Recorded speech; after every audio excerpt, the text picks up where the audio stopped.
Welcome to UB Reactions, the place where we keep it real. Today, we've got some hot topics, so let's jump right in.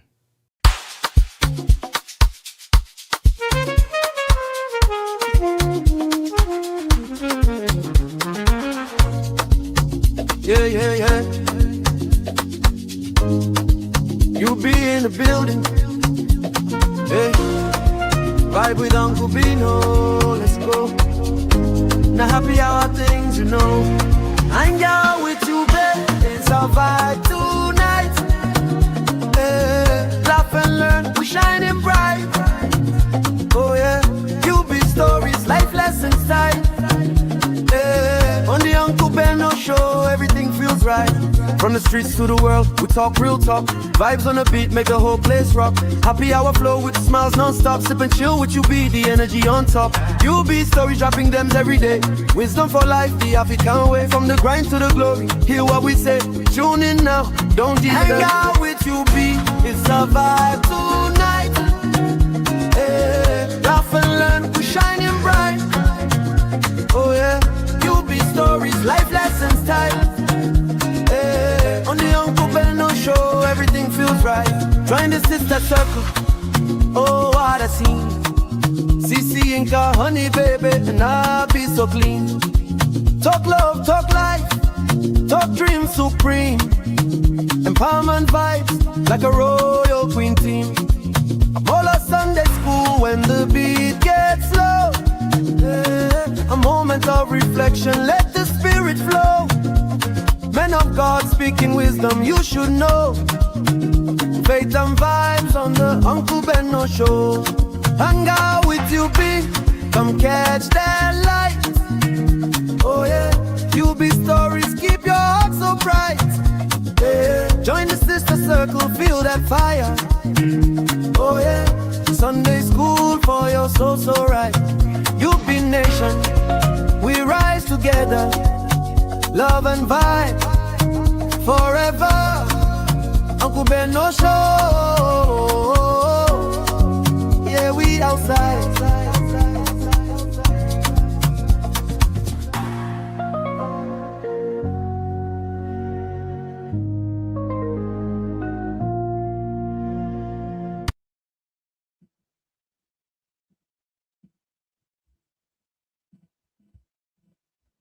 Tell me that VDM does not have God backing. It is impossible. And I'll break it down real quick. What is going on with Mitchi is just one angle of what the problem is. A lot of us are just like Mitchi, but we are not just the victim right now, so we don't yet know that we are in this space. There's something called intoxication, because from what Mitchi has displayed, we can see that Mitchi is extremely intoxicated with power, to the point that she has a level of income and power that she cannot handle. Now, she was growing externally, but she wasn't growing internally. And the thing is, you need a stronger internal foundation to handle external. I don't know who raised VDM, and I don't know how they did it, but I can tell you for free, there are not up to 3 men in the world, in the secular world, not Christian, in the secular world, there are not up to 3 men that I know, whether online or offline, that have beaten the love of money. Do you know what it means to beat your chest and say, the love of money has no hold over me? Bible says, for money answereth all things. It says the root of all evil is money. It doesn't mean that money is evil. It's that money only reveals who you are. Because money in the hands of VDM, he's doing good with it. Money in the hands of many philanthropists, they do good with it. So money in the hands of a bandit, they do evil with it. So money is not the problem. It is the people that use money that are the problem, because money only now reveals who you are. Now, you see, when we were growing up, they used to put a lot of rated things on when we were watching movies. For example, when we were growing up, if you wanted to watch movies like Spartacus, you see they write 18 plus, because they believe that, oh, your frontal lobe should have been developed enough to know whether you should practice this or whatever. But you see, the problem is there was never really any age rating or whatever on social media. You think that because you are 14 or you are 13 and social media looks okay, it's free, that there should not be any age restriction to it. Social media is designed by the powers that be behind the scene to keep you glued to your screen. But the problem is not you being glued to your screen. The problem is, what are you being glued to? When you take alcohol, right? When you take alcohol and you drink, let's say you take a vodka. Let's say this is a bottle of vodka. Stay with me now. This is a bottle of vodka. And you take it, you drink half straight. Just take vodka straight. And your friends are like, no, Tommy, stop. Tommy, don't stop drinking like that. Like, do you want to pass out? Do you want to kill yourself? And I say, no. I don't want to get drunk. I like the way it tastes. Whether you choose to want to get drunk or not is not the question. Your choice is to drink that bottle. But the outcome of your choice, you don't have control over. You will get drunk with your permission or without your permission. So you have a choice. You can choose. But you don't have the power to determine the outcome of your choice. There's no human being that has that power. Mitchi had a choice and she chose to do what she did. But the power to determine the outcome is the backlash. She had no control over that. In another realm or another Milky Way or another galaxy, another VDM could have said, I will ignore you. But this time you choose not to ignore. So you don't control the outcome of your choice.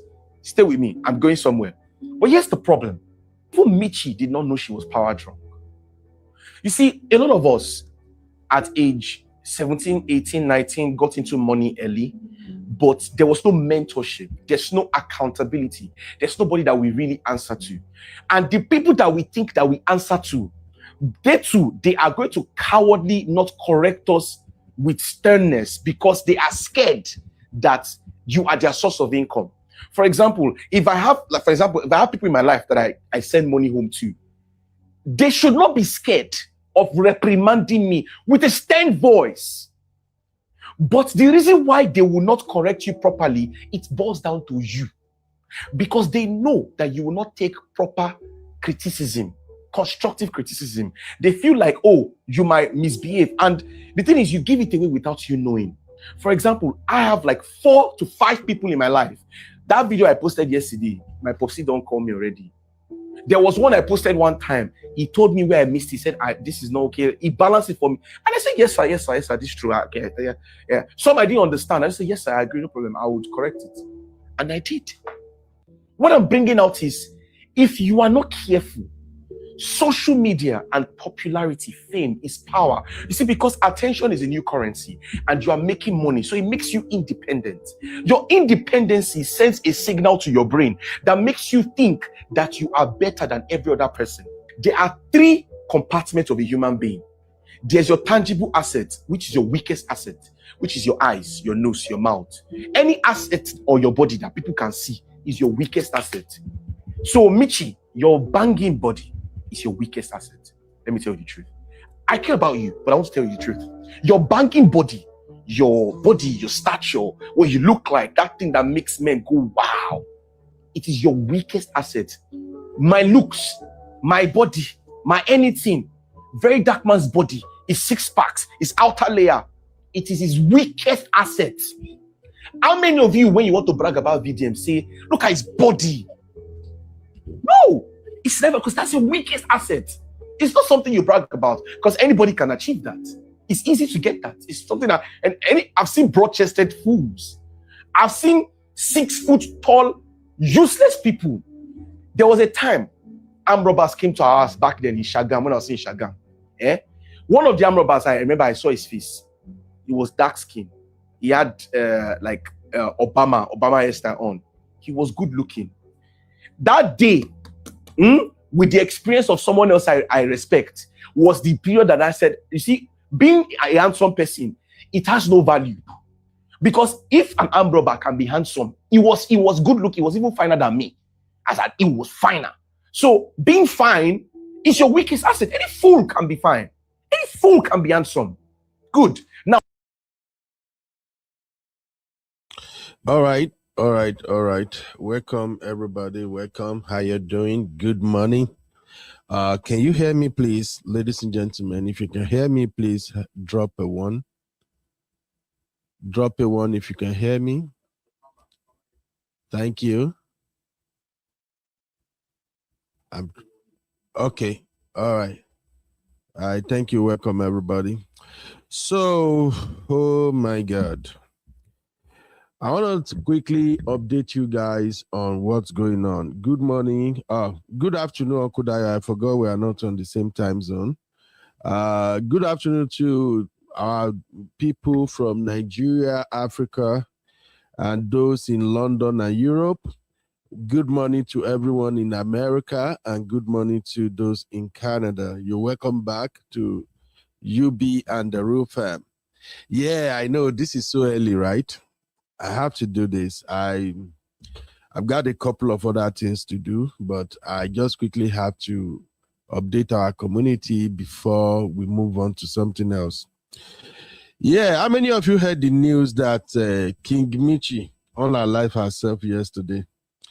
Hey, my lovely sister Peanut. Peanut, we really don't know what to do with you and your people for that side, though. Welcome, my sweet sister. Bilba K. Fine, sister Bilba. How are you, my lovely sister? And of course, Gen Z resident. In fact, Abby, you and your fellow Gen Z, now go collect well for this show. I don't even want to see you as Gen Z self. You don't behave like Gen Z. You are just so unlucky to fall into that their age grade. Because I don't understand this generation of Gen Z, the one we have on social media now. I don't get it. So, but we're gonna talk about it. Welcome, Abby. Welcome, everybody. Who else is in the building? Please, let's get the likes up real quick first, okay?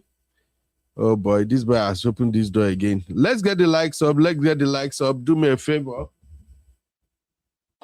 Oh, help me hit the like.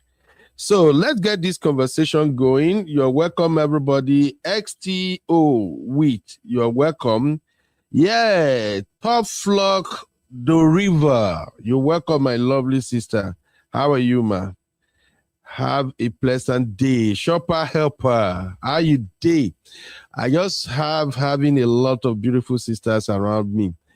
Mary J, what's up, mommy? It's been a while. What's going on? It be like saying a very dark man. I carry you come out today, Mary J. You don't leave me before. You just be like, you feel like, oh, this Okube while I tire me, make I give her a break. Mr. Sunday, how are you today, sir? You're welcome. T-Com Crew, yeah. T-Com Crew. Hey, I love that name, but they hug me for truth. Welcome, T-Com. Welcome. Thank you, everybody. Auntie Grace, how are you doing, Auntie Grace? I hope say cold no deal. Here we still get cold small, and you know see me as I dress like ninja, so I don't just understand the cold way we get for Austin these days. So that is why we don't want these people from California to come over to Austin. Me way I no like cold before. The whole thing now is just a mess for me in Igari.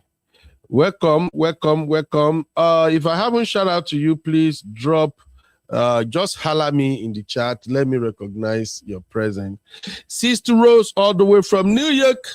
How you doing? What's up, my New York sister? What's going on? Margaret, how far now? Hey, Margaret. We will change your name to Margaret Tasha. Hi, Margaret. You're welcome to UB and the Real Fam. All right, let's get this show started. Of course, you know how we roll over here. Real Fam is like a family. Everybody here, we kind of know each other, online, offline, and our platform is kind of different. We just try to interact, cash cruise, laugh, and extract lessons. So whatever we discuss here, please don't take it personal, okay? And over here, we don't do trolling. We don't cuss each other out. We welcome various opinions, diverse opinions. Feel free, be yourself, but don't insult anybody, okay? Just treat everyone with respect, and that is how we roll. And I also have good news for our community. I finally found our studio phone, okay? Now that one a stubborn boy, that boy, I don't know, boys don't just leave their daddy stuff alone. So everything, my son is sharing this office with me. I don't tire. So I will set up the office, do my show, everything. As soon as I leave, my son will come over and rearrange the whole thing again. At this point, I give up. So good news. I found our studio phone, and I don't activate them. In fact, what happened, we said they put time for do not disturb. I don't even know. Even this morning, I try calling the phone myself. They tell me, say, there's restriction. That is why I don't like Android. I have to go back, look. Now, because they say, oh, he did on do not disturb. So finally, our studio phone is back. For those who like to call directly, that is the studio phone. You can call through WhatsApp. If you are not in America, call through WhatsApp. If you are in the US, just call the line directly. Okay. Now, this show is going to be a little bit of cruise and a little bit of education, as well as advice. Okay. You can call me at any time if you want to contribute to the conversation. Don't be a stranger. Like we said here, we are very, very friendly. Everybody you see on this platform, majority of them, they are professionals, doctors, lawyers, engineers, uncles, United States veteran. We have all kinds of people on this platform. Even me, that I'm the host, I often take my time with some of the things I say and things like that, because I don't want to disrespect anybody. Okay, so please just respect everyone. Feel free, it's a family affair. Okay, make friends in the chat.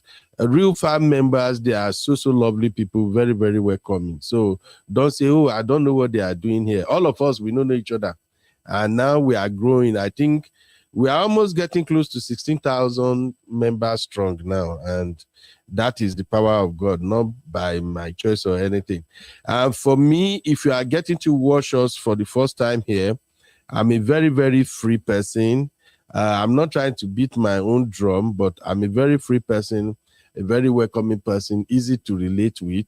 My skin, they thick. You can throw jabs at me. So far it's not insulting, it's not downgrading. Just believe me, I'm a Niger guy. You know, say Niger, with they take jab, they play. I'm not American kind of oversensitive kind of person. When you drop anything, if it's a joke, I know it's a joke. So I don't take it seriously. Please, again, here we don't do trolling. Don't disrespect anybody. Don't say because you see somebody in the chat, oh, I don't like what this person say, I will just insult the person. We don't do that here. We hardly remove people, but if you are becoming insultive, then we have to remove you codedly. I won't even announce it. I won't even say, hey, this person you do. I will just remove you, Jenny, so that other people who are watching the show and just want to have fun, they can have fun in peace. All right, thank you. Let's go to the reason we are here. Seyi Tinubu, hey, Seyi Tinubu don't they cry out to? Hey, wahala wa, Ọlọ́run tó wá sọ pé wahala. When you know say wahala dey, true. All right, let's get this show started. Welcome to UB Reactions, the place where we keep it real. Today, we've got some hot topics, so let's jump right in. All right, welcome back, ladies and gentlemen. So what happened was we had a show yesterday. It was fun as usual, and we spoke about VeryDarkMan, unprovoked, okay? And I want to appreciate everybody that contributed to yesterday's show. I don't even know the show was going to take longer, but, you know, over here, we are family, so, and everybody have a say here. So when people called in, we allowed them to educate us, we allow them to express themselves, because people can actually learn from what they have to say. So yesterday we covered the part one of this drama, and it says VDM explodes on Seyi Tinubu, the unprovoked message that shocked Nigerians. And we went over what really went down. We agreed that truly, for the first time ever since I know VeryDarkMan from me, yesterday was the first time I noticed somebody went after VeryDarkMan. No, 2 days ago is when I noticed somebody went after VeryDarkMan unprovoked. VDM is known for being master dragger. VDM fight almost a lot of people, and when you come for VDM or VDM come for you, you will end up being the victim. Okay.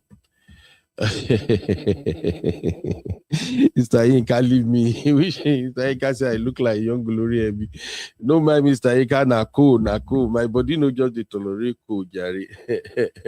So yesterday we all agreed that VDM was not the troublemaker this time around. People came for VDM, and no one came for VDM other than King Mitchi, and we all know that was wrong. So for us to be on the same page, let's take our first poll, okay?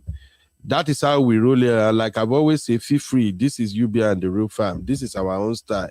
So our first poll is, did VDM started this battle? So that is our first poll. So, and the way we vote here, 1, if you type 1, it means you say yes. If you type 2, it means no. And if you type 3, it means you are undecided. So let's cut the votes first to start everything here. So did VDM start this battle? Drop a 1 if you think VDM is the problem. On this particular one, drop a 1. If you think, no, this one, no, VDM, even though he's a troublemaker, he did not start this, drop a 2. And if you think, well, because of his past antecedents, you really can't decide whether he started this or not. Because there's also a possibility that maybe my guy, don't go pinch that guy on that ground. I'm just kidding, okay? But let's cast the vote so that at least we can be on the same page. So, and right now, Abby and Sisi, they are having a meetup in UK today. So, real fam, if you are in the UK, you can contact Abby or Sisi. They are having a get-together today, and I'm even jealous. So, Abby is not going to be here to help me today. So, the votes are in real quick. Sister Rose said 2, Mom Shim 2, Uncle Dayo 2, Mr. Adewale said 2, Tosin 222, Honey Love. Oh, that's a sweet one. Honey Love, what's up, mommy? Honey Love said 2, Kolakbo 2, thank you. Bilba 2, Sister Yinka 2, Williams 2, Messi Oza. Messi, how you day? William, shout out to you, my brother, my fellow Ratel. So Messi said 2, and Auntie Grace 2, Borisville 2, Charity. How you day, Charity? Shall not be Charity of that Bovisho be this, whether they give visa. I beg Charity, if not you, I know what allow, I still apply for visa, but you're welcome, Charity. Charity said 2. Mary J said his millions did, and it built up. Hey, Mary J. My sister, don't do this one now, to your love. All right, Mary J said his millions did. Mr. Sunday said 2. Margaret 2. Samuel 2. Okay, lovely. Sarah voted 2. Yeah, cool. And Charity said, okay, no be visa on arrival, Charity be this. Okay, Charity, you are now my friend. Got that Charity on visa on arrival. I no one cross that girl. All right, so this is good. We all agree that VDM did not start this battle. So Mitchi was the one that out of the blues just came for VeryDarkMan. And if you have been an ardent observer, if you have been following VeryDarkMan since he broke into the internet space, you will know that VeryDarkMan is one of the worst people you want to have issue with on this social media space. VeryDarkMan get time. And VeryDarkMan happens to be somebody, I told you guys, I kind of understand VeryDarkMan because me too, I rose from the street. When you grow up from the street, one of the things that keeps you going is the fact that you have nothing. You are not afraid to lose anything. You don't even get big name where you want to say, I want to protect the name. Property no day. Nothing like, oh, my papa didn't make it no spoil. So you are from the street. And I've told you guys before, I've sounded this note of warning several times. Don't pick a battle with somebody who have nothing to lose. You see, those of us, when we grow from the street, when we won't fight, we won't dabaru everything. So I kind of understand VeryDarkMan, and I've shared some of my own past experiences with you. Waiting made me come calm down. Waiting made me come become a responsible human being. Now, when I met my wife and then I can't get pikin, now then I begin to think, say, oh, wait. Now I have something to lose. So because of my family, my children, I begin to pop low. Before, they fight like Agberu. Not beside they box or anything. But me too, I get time. You know what I'm beg. Where you won't throw me again past ground. So I kind of connect with VeryDarkMan at that level. When Nigeria have disappointed you, you've done everything, nothing is working, no hope, nothing. You go begin move mad at times. So anybody that choose to fight VeryDarkMan, what do you stand to gain? He no get wife, no pikin. Now God don't bless him. He don't get money now, but still you can still see the way he lives his life. Like, I don't even know say I'll get all of this money. That's why it's so easy for him to give out money to help people, to just say, okay, you want to work, I give you 2 million, and he will do it. Because I'm going somewhere with this. VeryDarkMan is from the street. That is why a lot of young folks in Nigeria can relate with him. They can relate to him. They kind of see themselves in him. 2, Nigeria is a place where the rich oppress the poor. The politicians oppress the electorate. People just do anyhow. And you can't even fight for yourself. You can't defend yourself. Somebody oppress you, you go to the police will side with them. You saw what's happening between this woman and Davido now. That woman has been shouting since 2015, right? When she had that business deal with Omahi. Omahi don't want to pay her. And the woman is shouting at the top of her voice. If not for people like Showore and all that Nigerians who are not afraid, that stood up for that woman, like play, they go jail the woman on top of her money. That is the society where we grew up. So for somebody like VeryDarkMan to be so bold that, you know what, now one time, 9 man picking they die. If na walk by me, make una by me, I will speak my mind. Every time he speaks to power, every time he called out politicians, every time he called out anybody that is oppressing another person, people indirectly kind of see him like, this guy is fighting for me. And that is how you see the Ratel movement build up. In the course of this show, I am going to give you guys VDM 105. VDM 101 is with Donaza. And I think I've done VDM 102 here. If you scroll through our this, you will see my VDM 102. VDM 102 is where I distinguish if VDM is an activist or if he's an advocate. Who remember that show? So today I'm going to give you VDM 105. And VDM 105 is the type of power that VDM has. So for those who really don't know what kind of power that guy have in his arsenal right now, I will explain that to you in the course of today's show. So in case you saw the video I started with, it's because I wanted to explain the type of power that VDM has. That is why I started with that video. If you understand the type of power VDM has, you know go fight them.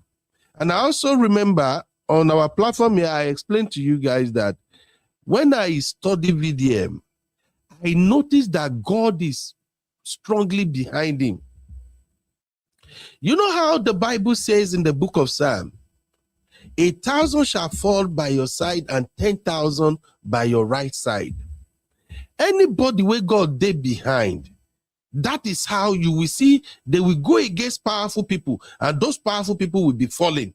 They will be falling. It's not a joke. I'm just sharing this with you guys. Hopefully, people will understand.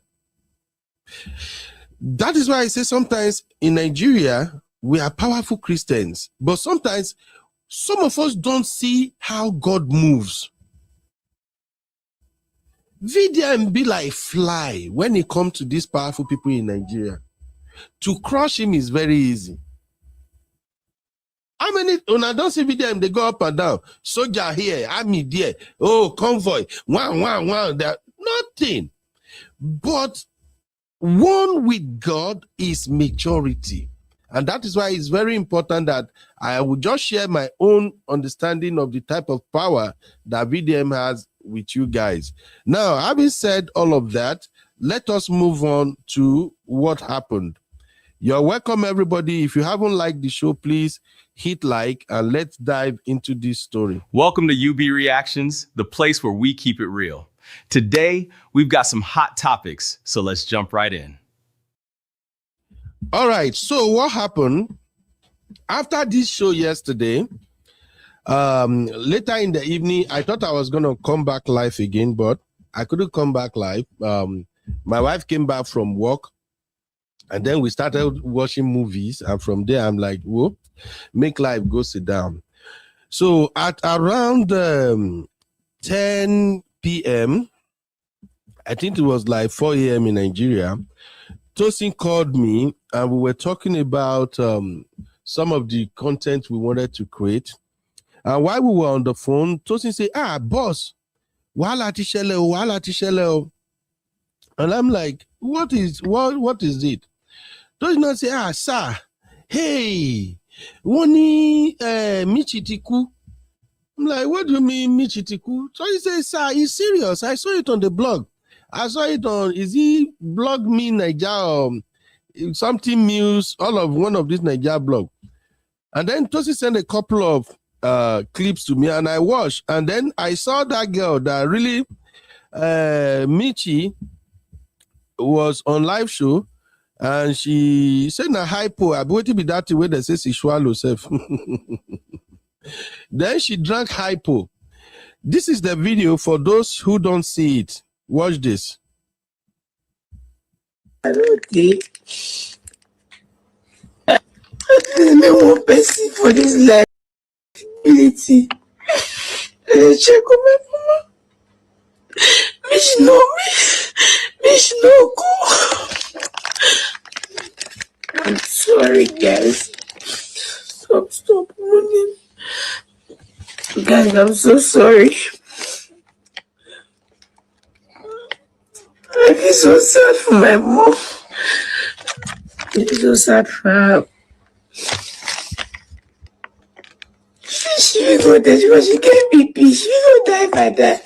But he just has to.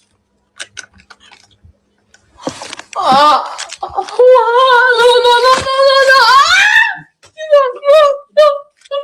Somebody help me! Somebody help me! Oh, Jesus! Somebody help me! Somebody help me! Somebody help me! Somebody help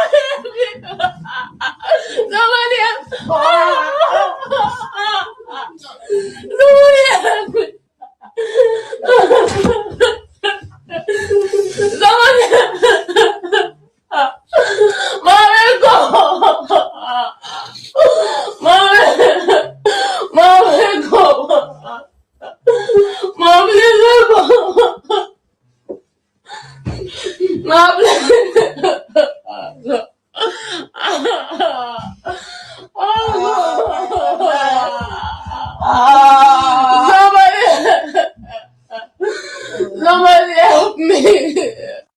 So if I don't take me one person for this life, take the responsibility. Check on my mama. Mitch know me. Mitch know go. I'm sorry, guys. Stop running. Guys, I'm so sorry. I feel so sad for my mom. I feel so sad for her. She will go there because she can't be peace. She will die by that. But he just has to. Please like the video. Who is doing our moderation? Who is moderating? Oh, Somebody help me! Somebody help me! Oh, Jesus! Somebody help me! Somebody help me! Somebody help me! Somebody help me! Somebody help me!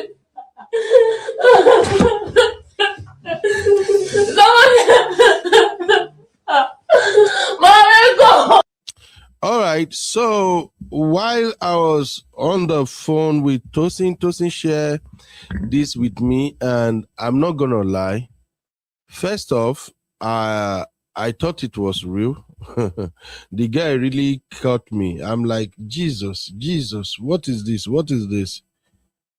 Then I snapped out of it. I'm like, okay, wait, let me watch the video all over again. So I now watched the video. I don't know what is hypo, make I don't lie. I don't live in Nigeria, so I didn't really know what is hypo, but I know it's probably gonna be a dangerous substance anyway. So I summoned the courage to watch the video again. Then I start saying to myself, let me pause it here. So I start saying to myself, okay, wait. Who want to unalive themselves, then turn on camera and say, look, I want to buy now. You people are bullying me. I'm buying myself now. Then you drank it. And then someone is right there with you when you are talking, when you are live. And then you drank, and then say, hey, you done it. And then you too, immediately you drank, you just fall like that. I can't even question my nursing judgment. Say, wait, Ben. Why you allow this Gen Z trick you like this? But I tell myself, say, hey. Now, so this sometimes they buy person, you just drink and then hey. So I instantly knew that this is all drama. But then I can't say it's drama. So I say, okay, Tosin, update me, whatever you got, let me just see. So Tosin went to work immediately. Me too, I started digging. And the more I watched the video, the more I asked myself, what have we done to deserve this Gen Z to real love? And I want to ask people my age now, Gen Xers.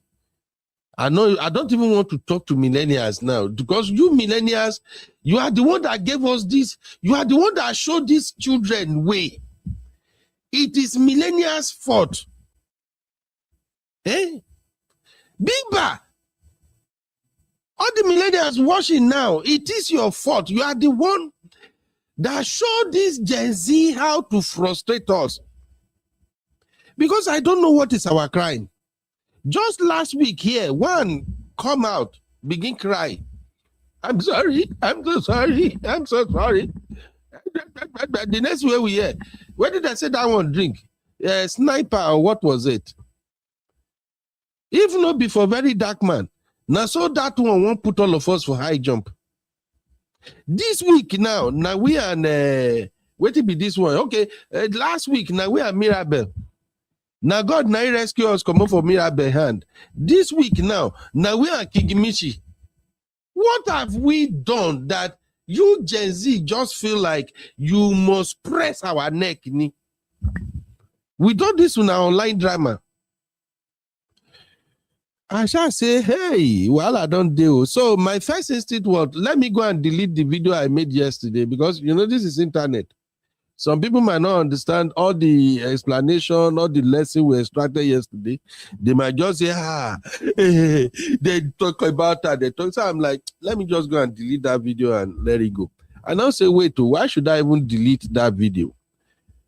Why don't I go to the very man that has problem that he and Mitchi, they do bad both? So that was how I think Tosin was the one that even sent it to me. Tosin now sent me VeryDarkMan's home video. For those of you who missed all the drama, please, here it is. This is how VeryDarkMan responded to King Mitchi. But he just has.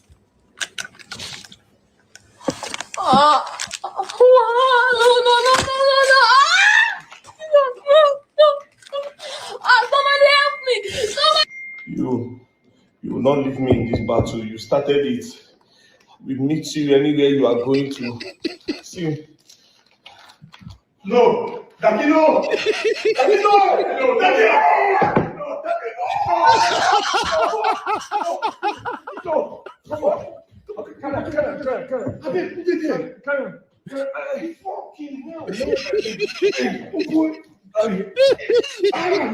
hell! No!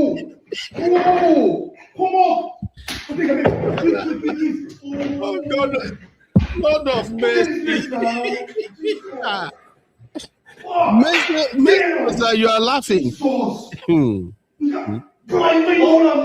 Mercy, you are laughing.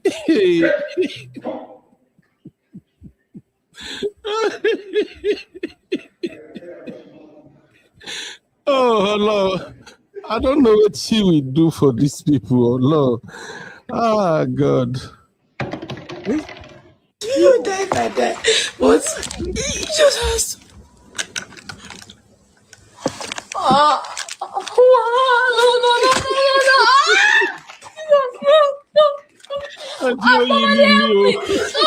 You will not leave me in this battle. You started it. We meet you anywhere you are going to. See. No! Davido! Davido! Davido! Shall not see as where they speak the tea come off for his mouth. No!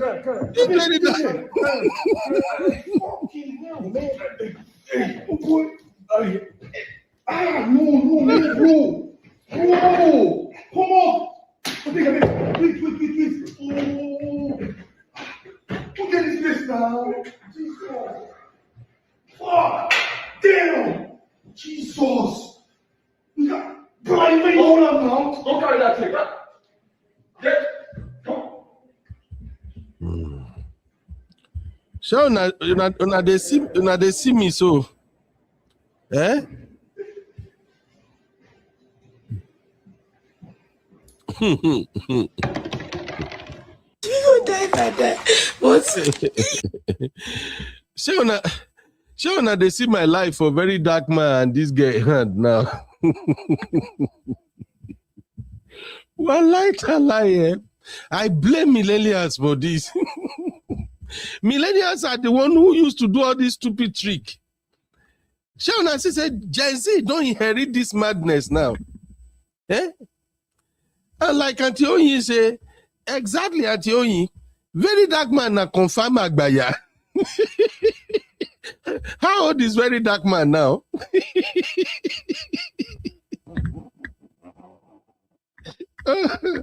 Oh Lord. God, I don't know what to be our offense. So honestly, I don't know what's our offense. At this point, I'm done with social media. One light a lie. Agbaya buruku ni very dark man. If they say man they perry, I tell you say they learn a lot of vocabulary from this internet. Before I don't know the meaning of pettiness. Very dark man has redefined what pettiness looks like. Oh, thank you, Kamado Studio. So very dark man is 32 years old. King Mitchi is 26, right? Ah, Bobo, your love. Bobo, the next thing very dark man did was to share this. Shall not see human being. Shall not see AI bury a grand. Oh Lord. Ah Lord, what have we done? What have we done? Allah Shanu at Allah. I want motokoti once. These children are something else. Eh? Now, if you think that is funny, you never see anything. No. This guy, what's his name? Today Ednod. Today Ednod was posting both Mitchi video, very dark man video. Oh, Nigerians, man. God, how do we deliver our people? The comments there are mad. In fact, I was reading those comments and I knew that, okay, make my mind calm down. This is not something I should really be concerned about. And now I say, okay, I'm not deleting the video we did yesterday. It be like saying a cruise, this people they do. Because when I got onto the Ednos page, the comment, Nigerians are something is wrong with us mentally. Now I see people, they leave comment like, Daki, you and Mitchi, you not go finish this battle. They drink my own hypo. I'm following you people. I say, what? Now that can you comment now put there. Una start this battle, now won't leave us here. It's a lie. We are coming, we will finish the whole battle together. Now there I see some people they type, this one. Now banga for banga, aura for aura, hypo for hypo. People still they normal for that Nigeria. Sha. We are using. Oh my God. Well, I would assume me alone. I read comment, and I'm like, what is this for crying out sake? What is this? Okay.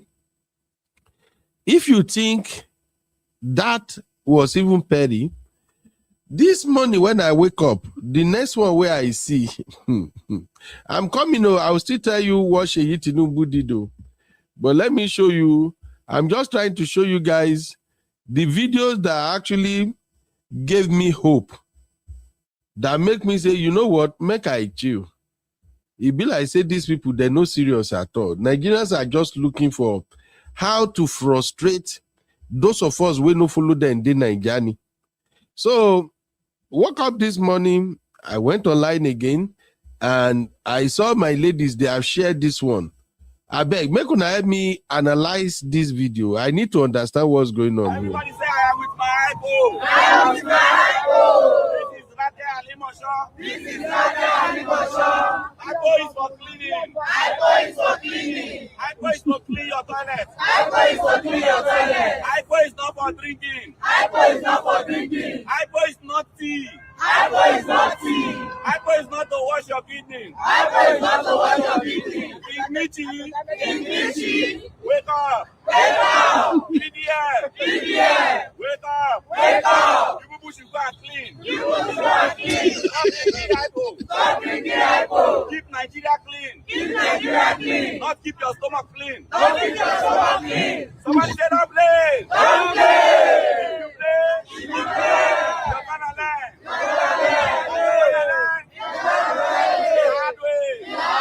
Somebody say hypo.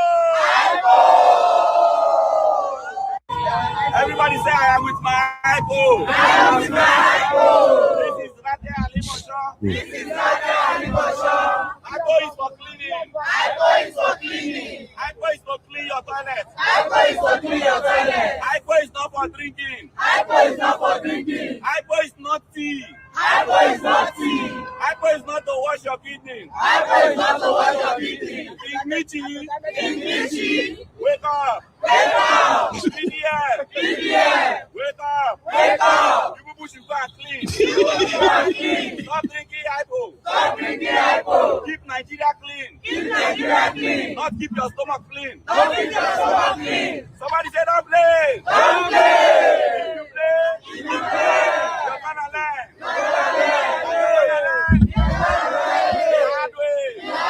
Somebody say hypo.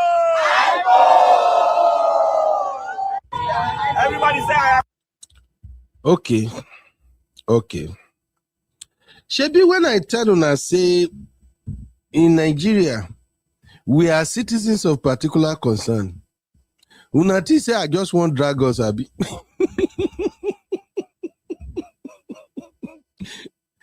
I told you guys, we are citizens of particular concern. This thing that happens is yesterday. If it were in advanced world, like in the Western world, it would have become something bigger. That government officials, those in charge of healthcare, they run up and down, say, what are we going to do? How do we contain this? How do we manage this? I don't even see one single government statement regarding all of this weird drama. Now, when I woke up to this one now, I'm like, oh, what is this hypo? Now here, now I can't understand. Say, hypo na bleach. Now for here, I understand say hypo na bleach. Then I can't look at these people. The way they come, they talk, say, VeryDarkMan, wake up.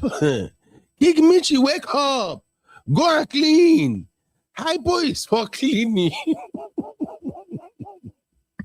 I say, okay. Naughty do VeryDarkMan, naughty do Mitchi. These people are just another set of, God, what have we done?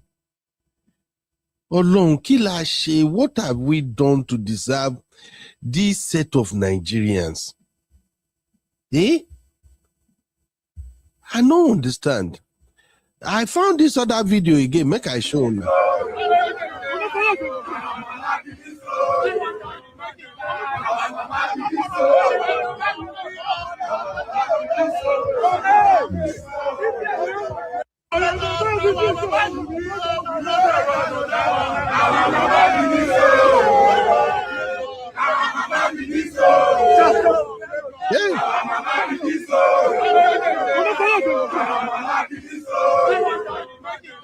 Okay, this one now.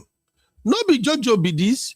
I think that girl named like Jojo now. That girl that VDM like I think one time VDM dragged the girl and then VDM apologized to the girl. And after that, VDM draw the girl closer. And I like that girl too because that girl know how to show appreciation. Okay.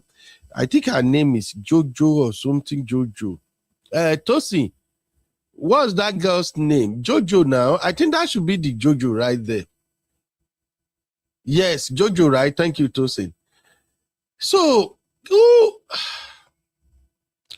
but anyway, make her not even distract because at this point, I think I'm tired with our shenanigans for Nigeria. Yes, be back. Thank you. Jojo of Lagos. Yes, Ratel, that's what they call her, right? I like that girl. Honestly, man, no lie to you. I like that girl. That girl know how to maintain relationship. I think she saw through VeryDarkMan. She saw the benefit of associating with VeryDarkMan, and she maintained a very good relationship with VeryDarkMan. I'm so impressed with her. I am not saying, I don't even think anything is going on between them. I don't see the girl say the girl is just trying to do her thing, and she's really managing her brand well. And God come bless her. The Ratels, they accepted her, which is a good thing. I'll join you guys briefly. Hello, babe. Yeah.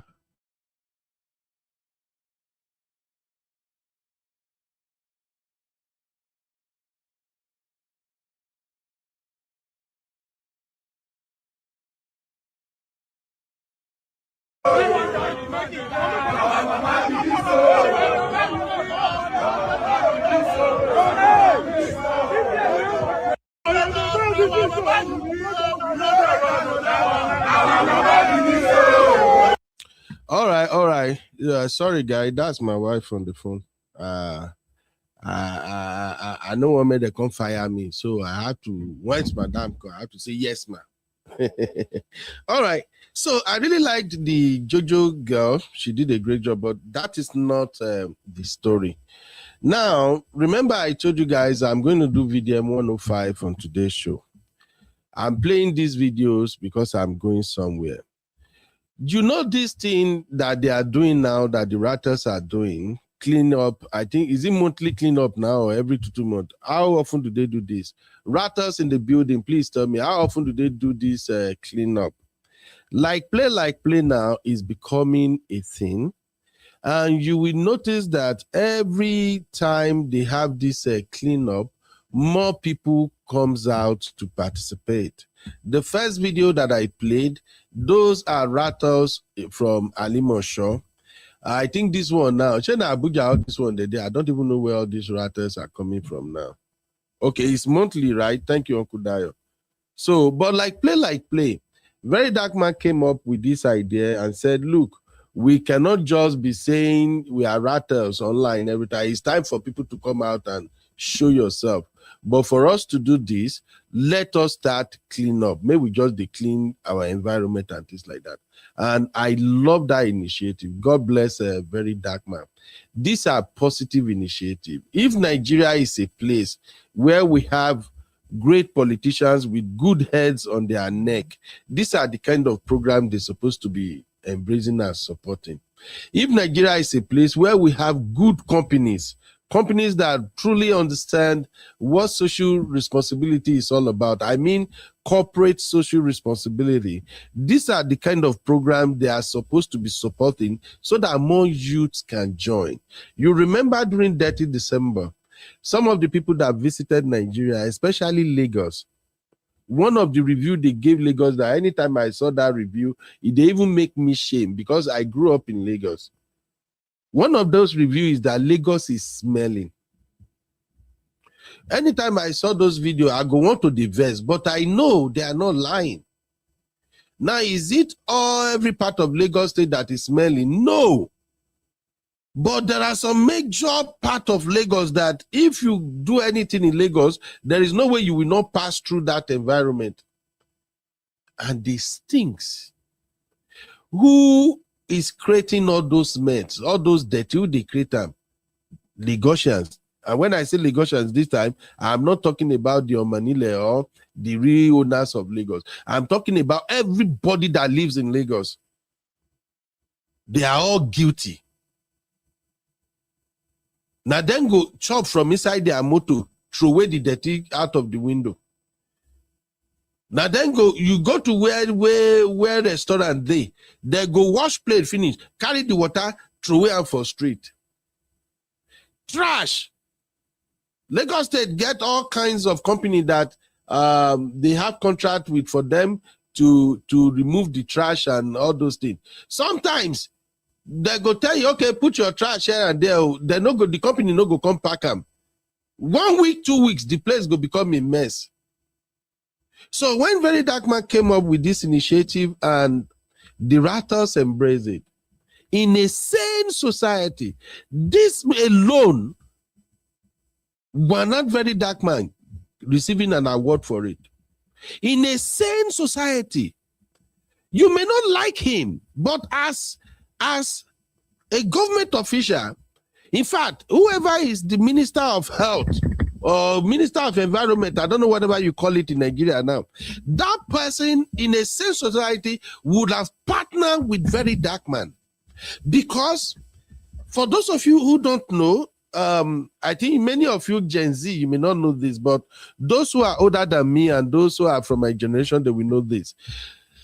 If you don't understand why people like Buhari and today Agbon, their name can never ever fade out of Nigeria history, especially today Agbon, is because during their time, way back 1983, 1984, Uncle Dayo, please remind me, but I think it's around that time. That's when Buhari and Agbon overthrew Shagari, and then they came in. Around 1983, 84, they introduced what we called war against indiscipline. Everybody will be my age mate now, they go know him. Even millennials, I think millennials are supposed to know him now. Yeah, millennials. Okay, millennials are younger because mostly millennials, you guys were born around 1980.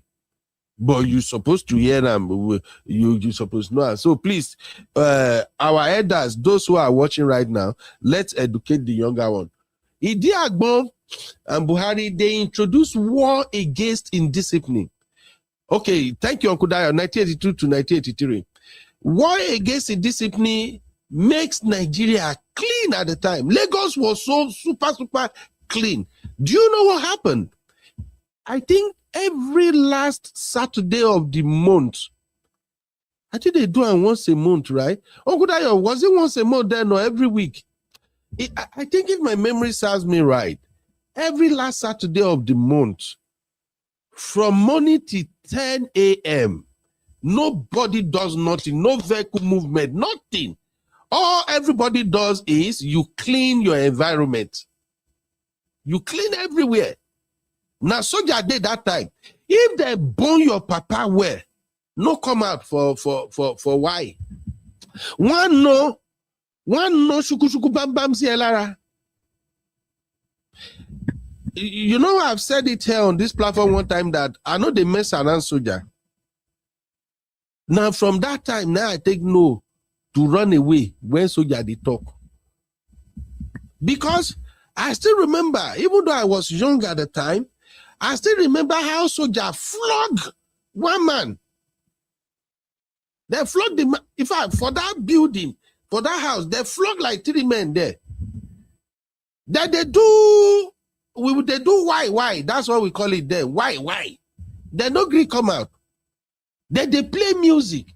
So when those officials they move around, and they say their compound no they clean. Now women, and they see where they clean.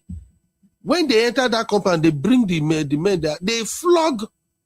Since then, when I see soldier and I run, they run. You know, one time I was joking here. I said I dated one girl one time. The day I discovered saying Papa na soldier, and that day now I ran away.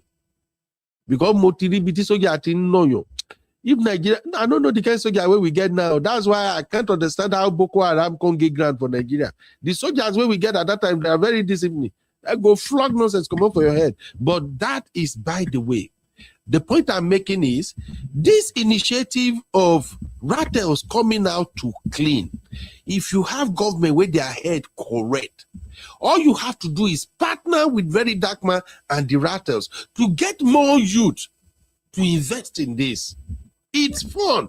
Every time I see them go do this thing, they will be recording to play music, they will be catching crews. But because of our bigotry, because of our hatred, we don't see the good thing in this initiative. Anyway, that is not the story. That is still by the way. But where am I going with all of this? I just want to tell you guys that VeryDarkMan got what we called reference power.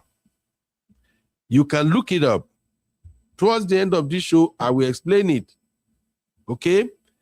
VeryDarkMan has what we call reference power.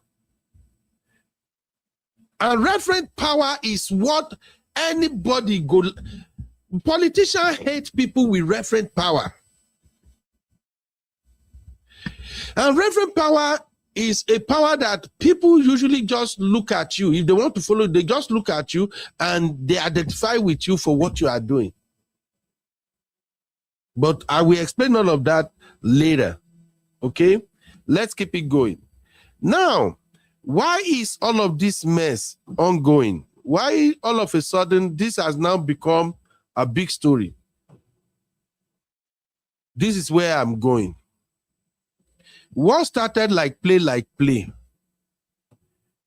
What started like play has now forced Seyi Tinubu to make public statements by fire, by force. You know, I told you yesterday, I like Seyi Tinubu. I used to like him a lot. If not until his dad became president, and then I saw how he's moving, and then I see that it's like, bro really don't have anything to offer. Because all those I'm sharing rice, I'm sharing this, it no move me. I'm sorry. I still respect him. I still like him. But it's just that as the #1 son of Nigeria, he has not done things that impress me. I'm not speaking for anyone else. With the access he got, with the money he has, with everything, Seyi Tinubu program should have gone beyond we are sharing rice, we are sharing beans. And in case you don't understand where I'm going with this, let me show you something real quick.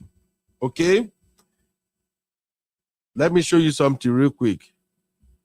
So, when all of this gbasgbos was going on, I asked my girls, I say, make una help me go check one person.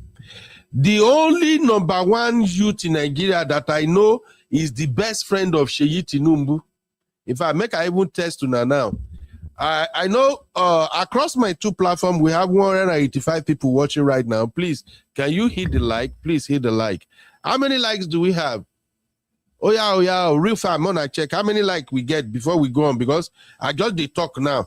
Una no give me super chat. Pop my money gone. Moti etik bagbe ke. Yay. Make I do that the free small. Pop my money gone. Pop my whatever you are popping, just pop something. I don't know. Guys, please like how many likes do we have? 42, Sister Rose. Come on now. I'm gonna help us get the likes up, okay? Let's get the likes up, because we are getting to the juicy part of this story now. So I asked my ladies, I'm like, ladies, please help me go and look for Seyi Tinubu best friend. I want to understand what is going on. Now, let me ask you, viewers, who do you know is Seyi Tinubu best friend? Now I go know who really know ST. If you know Seyi Tinubu best friend, oh yeah, drop her in the chat. Make I wait. Now I go know if you know what's up. None of my team members should drop anything. No, I want cash refund.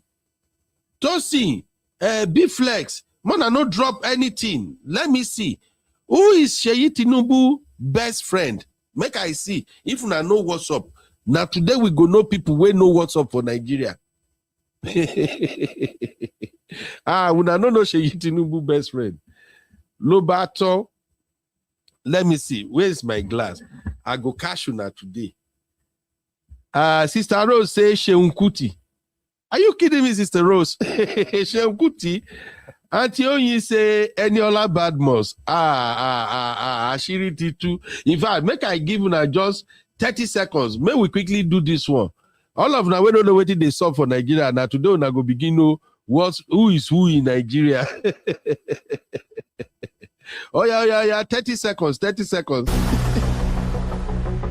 I.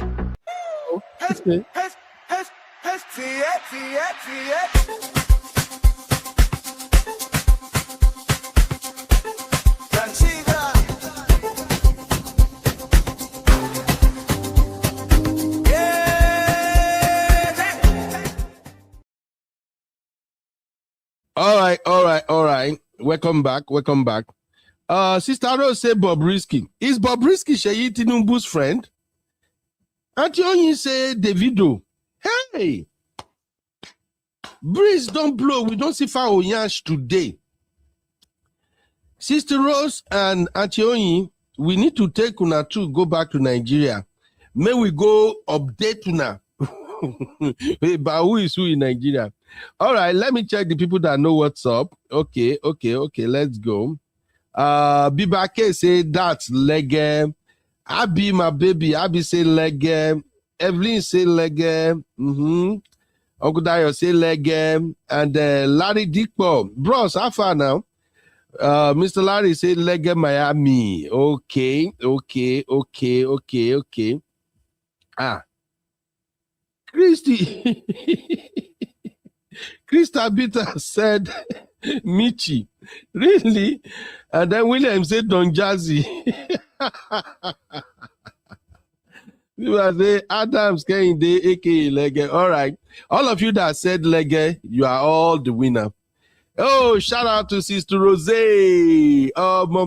Yeah, Sister Rose, just pop my money gun. I need to go learn work from Daddy Freeze. Pop my money gun. Thank you, Sister Rose. God bless you, man. We really appreciate it. Guys, let me give Sister Rose flowers. Sister Rose, she said, I need coffee. Okay. All of you that said Lege Miami, you are correct. Lege is Seyi Tinubu's best friend as far as I'm concerned. Now, I asked my ladies that I want to know what Lege is saying about this whole situation. And when they shared with me, we discovered that Lege Miami never get time to even address VeryDarkMan. You know, say you get one time where Lege the pursue VeryDarkMan, the follow VeryDarkMan back to back. Where he go say, whoa, don't play, you only one, very dark man, you. Very dark man, whoa, la ye, toba deko, amano ya ekpani. So I'm like, all right, Now that VeryDarkMan has made it a point to actually send some stray bullets to Seyi's corner, Lege will jump at this. Lege, this is what I found with Lege. I just show now. This is all Lege was doing. Don't worry. Lege always speaks Yoruba. I will interpret. Or Bilba and those who understand Yoruba, make una help me interpret what Lege they talk for here. Okay? Make I repeat them again. Seyi Tinubu ní ká fún yín lóúnjẹ o. Seyi Tinubu ní pé ká fún yín lóúnjẹ àwẹ̀. More than help me interpret. Tó bá ti di ní ọ̀la ní Ṣómólú, a máa ṣe kí ni? A máa pín oúnjẹ àwẹ̀ ní local government, Ṣómólú local government. A máa pín oúnjẹ àwẹ̀ gbé ará Ṣómólú tẹ̀ ń gba àwẹ̀. Ẹ máa bọ̀ ní dédé aago 5 sí aago 6. A máa pín oúnjẹ àwẹ̀. Ṣèyí ló rán mi sí, ó ní kí n fún yín lóúnjẹ àwẹ̀. Bẹ́ẹ̀ ni o, ẹ máa gbọ́. Àwọn àǹfààní máa wà ń bẹ̀.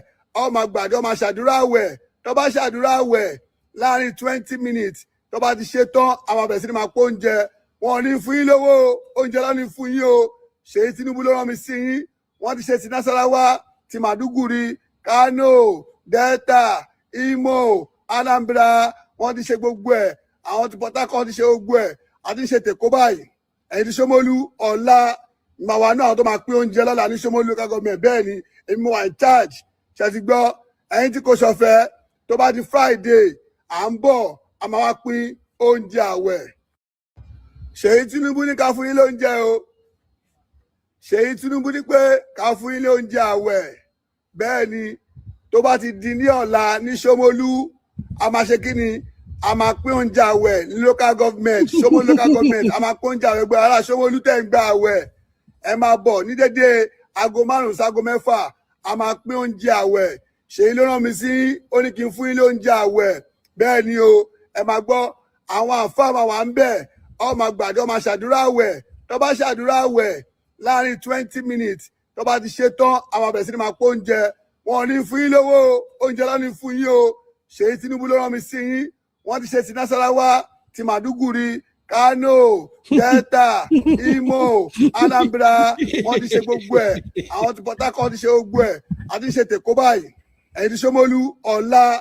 Màwa náà tó máa pín oúnjẹ lọ́la ní Ṣómólú local government. Bẹ́ẹ̀ ni èmi wà in charge. Ṣé ti gbọ́? Ẹ̀yin tí kò ṣọ̀fẹ́ tó bá di Friday à ń bọ̀ a máa wá pín oúnjẹ àwẹ̀. Seyi Tinubu ní ká. All right. That right there is Lege Miami. If you read the highlighted comment, you will see what he was saying. But let me show you another video. Okay. Wait, let me show you another video so that you will see what exactly Lege Miami was doing. So this is Lege Miami. This is Lege Miami sharing the food. So for those who don't understand what he said in Yoruba, he said Seyi Tinubu sent him to go and distribute food for all the Muslims who are fasting in Ramadan. So he said they are going to Kushofe local government, that everybody should come out and collect plate of food by Seyi Tinubu, that Seyi Tinubu sent him to go and give them the food. And you can see at the bagner in the background there, that is Seyi Tinubu image. And then you see Tinubu, you also see Shetima on the side. You see people coming to collect the food. You see them lined up. You see them, right? Okay. Now, I know sometimes when I talk about Nigeria government, oftentimes it comes off like, oh, then is a hater. Are you not a Yoruba? Why will you be talking like this?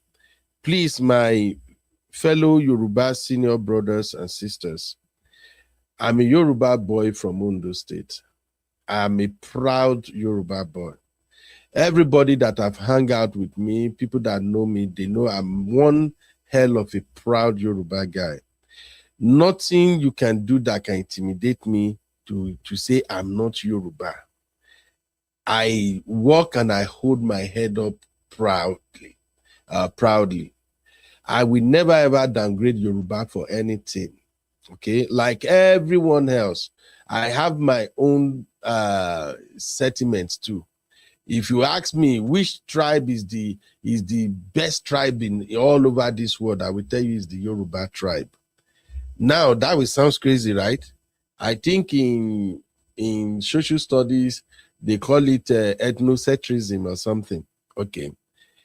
But where I'm going is this. If somebody asks you, what is the best tribe in this world? Tell them it's your tribe. You got to be proud of yourself. But that is not the point I'm trying to make. The point I'm trying to make is that let us call out what is not right. It doesn't mean that maybe you are against your own person. I do understand that because Tinubu is a Yoruba person, there are many people who feel like, no, don't call whatever is wrong out.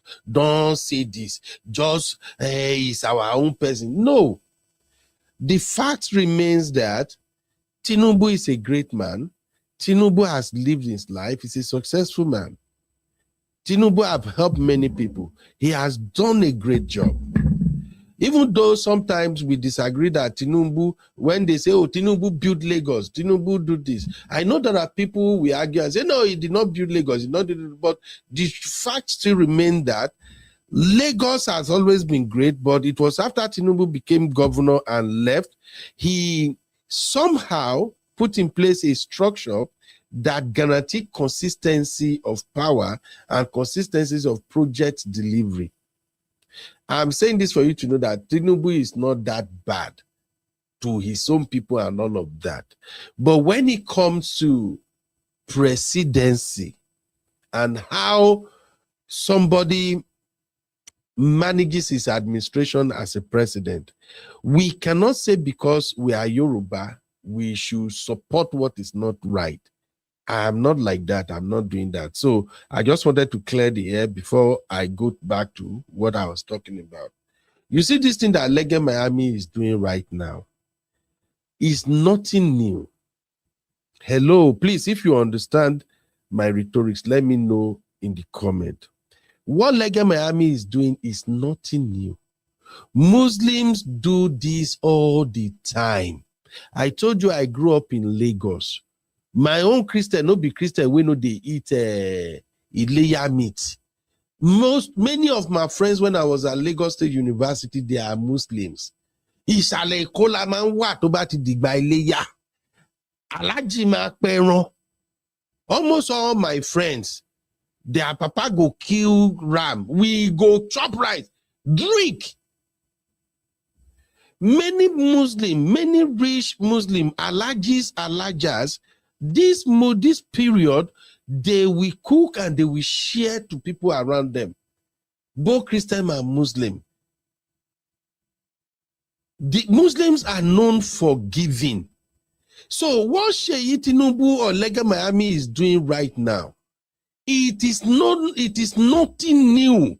It's normal thing that Muslims used to do. Please, if you know Muslim or if you are a Muslim, please help me educate our people in the chat. But here is the problem. Here is the issue. How would you share? Is it Ileya that they are doing now? I don't know what they are celebrating. Is this Ileya or Ishinu Awe? I think this is Ishinu Awe. Is this Eid Fitri? But I know verse. I know to remember that Muslim this thing now. Okay? Now, you can do this without making it political. Thank you, Biba Ramadan. You can do this without making it political. As soon as Lege Miami turned up his camera and started making that announcement, Seyi Tinubu say make I give una food. Seyi Tinubu say make I give una Ileya food. Seyi Tinubu say make una come this place. Make una come collect food. That automatically politicizes everything. It is no longer about Ramadan. It's now become politics. I don't know if I'm communicating, no, but I'm just explaining from my own point of view. And this is why I said, even though I like Seyi Tinubu, as soon as the dad become president, he wasn't doing what I expect a guy at his level with his status. He wasn't doing what I was expecting from him. He is beyond this. Let's go and share rice. What is this plate of rice now? I don't know if you get me. He can do way better than this. How about him creating a foundation or a scholarship and just say, for all Muslim children, no, I'm doing this in the name of Ramadan. Even if the scholarship give each Muslim children in school, even if it is 1,000 naira is giving them, it makes a whole lot of sense than you sharing a plate of food in the name of rice. So now, when election come now, you will now gaslight the people. Somebody like Lege will come out and tell you, well, Ibotide, Gbegbe Teje rice Tinubu, Eje rice Seyi, Otidesio, Ewa Dibo, Gbegbe Leje rice. Apology to those who don't understand Yoruba. All I'm saying is, come 2027 now, when it's time to vote, this same Lega Miami, I can bet my last dime. Lega Miami will come out and tell you, now it's time to vote. Oh, those of you that you eat rice at Alimosha, those of you, I hand over the rice. You have eaten the oil and rice of this administration. It's time to vote. Come and vote, Seyi Tinubu. Come and vote. Now, these people that are suffering, that are supposed to cast their vote according to their socioeconomic condition, they will now end up casting the vote. I am not saying they are not going to vote Tinubu, I'm just saying. So in case they wanted to vote for someone else now, they will end up voting because they'll be like, and I eat that rice, true, that time. I eat the rice. Rice here. Now 2 meat, now they on top that rice. 2 meat. What to feed dodo? They put dodo for the side of the rice. If I no eat this rice, even God will not forgive. Let me just go and vote, Sha. See. So these are the problems. These are the problems. So if you are closer to Seyi or something, just tell him, this is not how you move as an educated first son of the Federal Republic of Nigeria. Do something commendable. Landmark project, legacy project, put them in place. What Lega Miami is doing here is tantamount to weaponized poverty. Now, let's move on to another aspect of this Zanga. So, Mitchi says she don't drink hypo. VeryDarkMan also say him too, he don't drink hypo. Now, it turns out this morning that I received a video, shout out to my baby girl, Tosim. This video confirmed, because the first video I saw was a video of the healthcare, the hospital that Mitchi management claimed they took her to, and she online live at the hospital. That was the first video that I saw. Then I now saw this one that I'm going to share with you right now. This guy actually confirmed that King Mitchi is alive and well. So let me play this one for you. Let's go.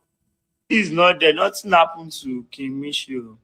King Mitchi is not there. Nothing happened to King Mitchi. I've seen King Mitchi this morning and she's fine. But she's depressed. She's not in a good condition. And she was crying. I've met with King Mitchi this morning. She's not okay at all. She's not okay. I feel like it's all these online stuffs that got to her. But you guys know I cannot come online and come and tell you fake. Me, I'm talk and do. If I tell you something, me, I just did my TikTok. If I come and tell you something, just get it that it's validation from me. I've seen her this morning, but I did not meet her in a good condition. She's depressed and she was crying. I swear, she was crying when I met her. I've seen her. She was crying. She's not in a good condition. Kimishi is not there. Nothing happened to Kim. So that is it. These are folks that fellow Gen Z that they know Kigmishi, and this lady came out and said, this guy came out and said, Kigmishi, naughty duamo, she's alive and well. All right, let me put a break here and then we'll start moving to the final part of this show. Welcome to UB Reactions, the place where we keep it real. Today, we've got some hot topics, so let's jump right in. All right. So now, after all of this, I saw this coming from Seyi Tinubu this morning. And I'm going to read it directly. I know my guest shared some posts here and there from blogs. I told them I want Seyi Tinubu's handle. I want to read it directly from Seyi Tinubu's page. And there is a reason why I want to read it directly from Seyi Tinubu's page, because now, as we are entering the final part of this show, I want to start to extract the lesson, and then I will share the link, and I want people to also come in, or you can call the phone number to add your take. So Seyi Tinubu have no choice but to break his silence, and he came out to release this statement, because whether he likes it or not now, his association with King Mitchi is beginning to rub off on his reputation.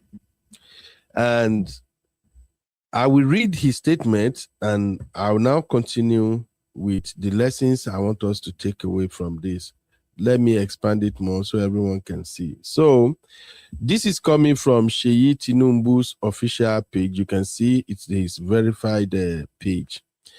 Seyi said, and I read, over the past 5 days, my name has been deliberately drawn into an online dispute between VeryDarkMan, VDM, and King_Mitchi, in quote and bracket, Mitchi.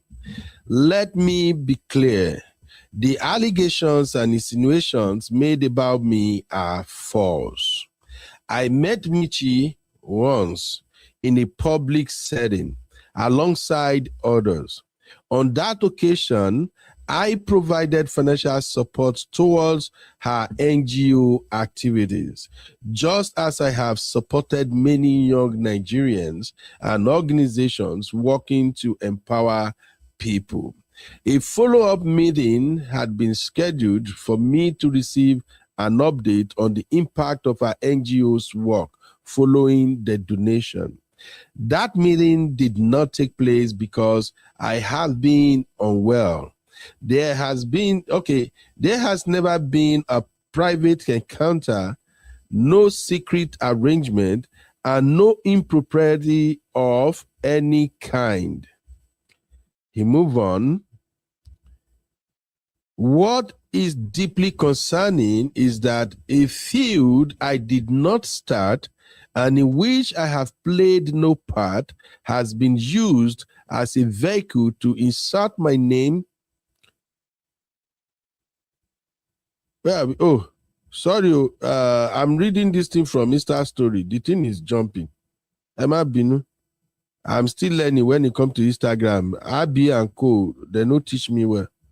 All right, so he said, what is deeply concerning is that a feud I did not start and in which I have played no part has been used as a vehicle to insert my name into a narrative without basis in truth. For reasons best known to him, VDM appears to have been looking for trigger, an opportunity to attack, an attempt to harm my reputation, and seized upon this situation to do so. I will not accept that. If my name generates attention, let us at least deal in fact. Supporting charitable causes is not a crime.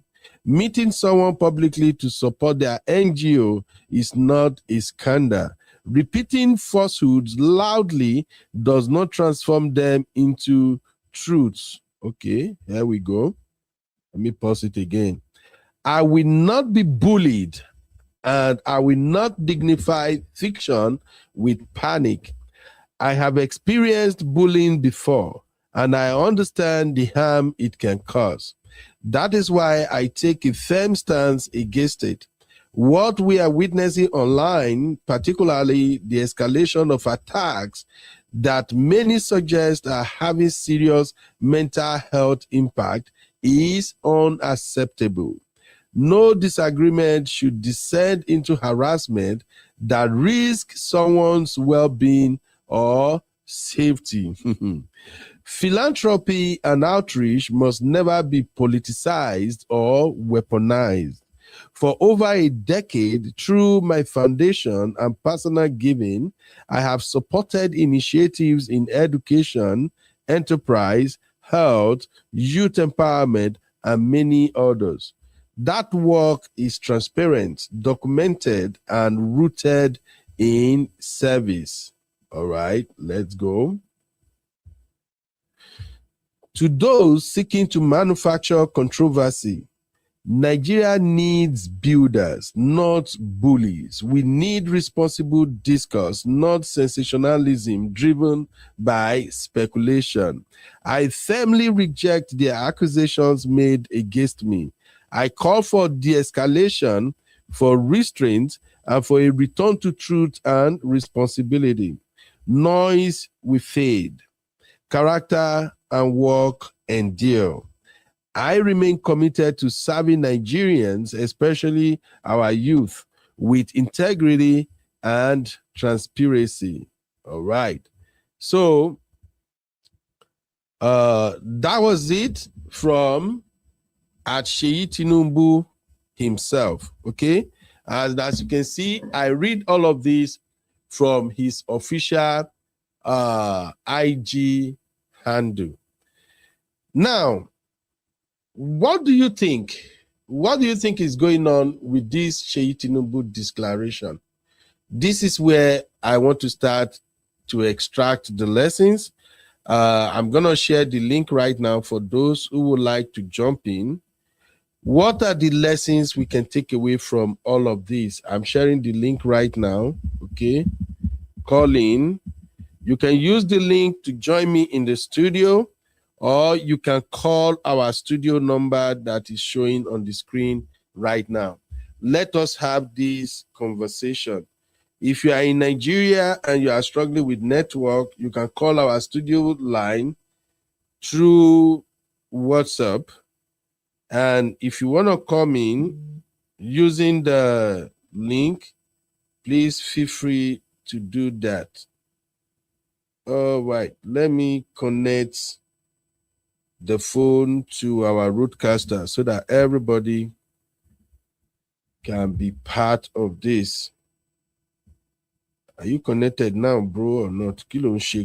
All right, so I'm going to start extracting lessons now. You are free to join me. Please, again, remember, every show we do here, the purpose is to entertain, to inform, and of course, to extract lesson, okay? And we do not in any way or manner troll. We don't do trolling.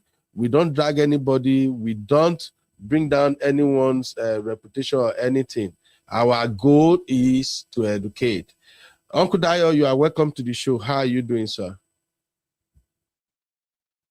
No, it's good to be here. Thank you very much. Good day, Real Farm. Good day, everybody on the platform. Good day to everybody listening to us worldwide. Good to be here. Yes, sir.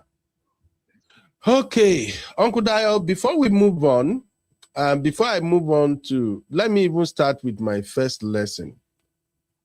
Lesson number 1. Always establish boundary. In whatever you do, if you know you have something to lose, if you know your reputation matters, always establish boundary. Okay? Always establish boundary. Let me explain. And that is lesson number 1. Always establish boundary. When God bless you, people will want to associate with you. When you are in a position of power, people will crawl up to you. When God made you rich, when you don't blow, everybody wants to be your friend. But remember, you have something to lose.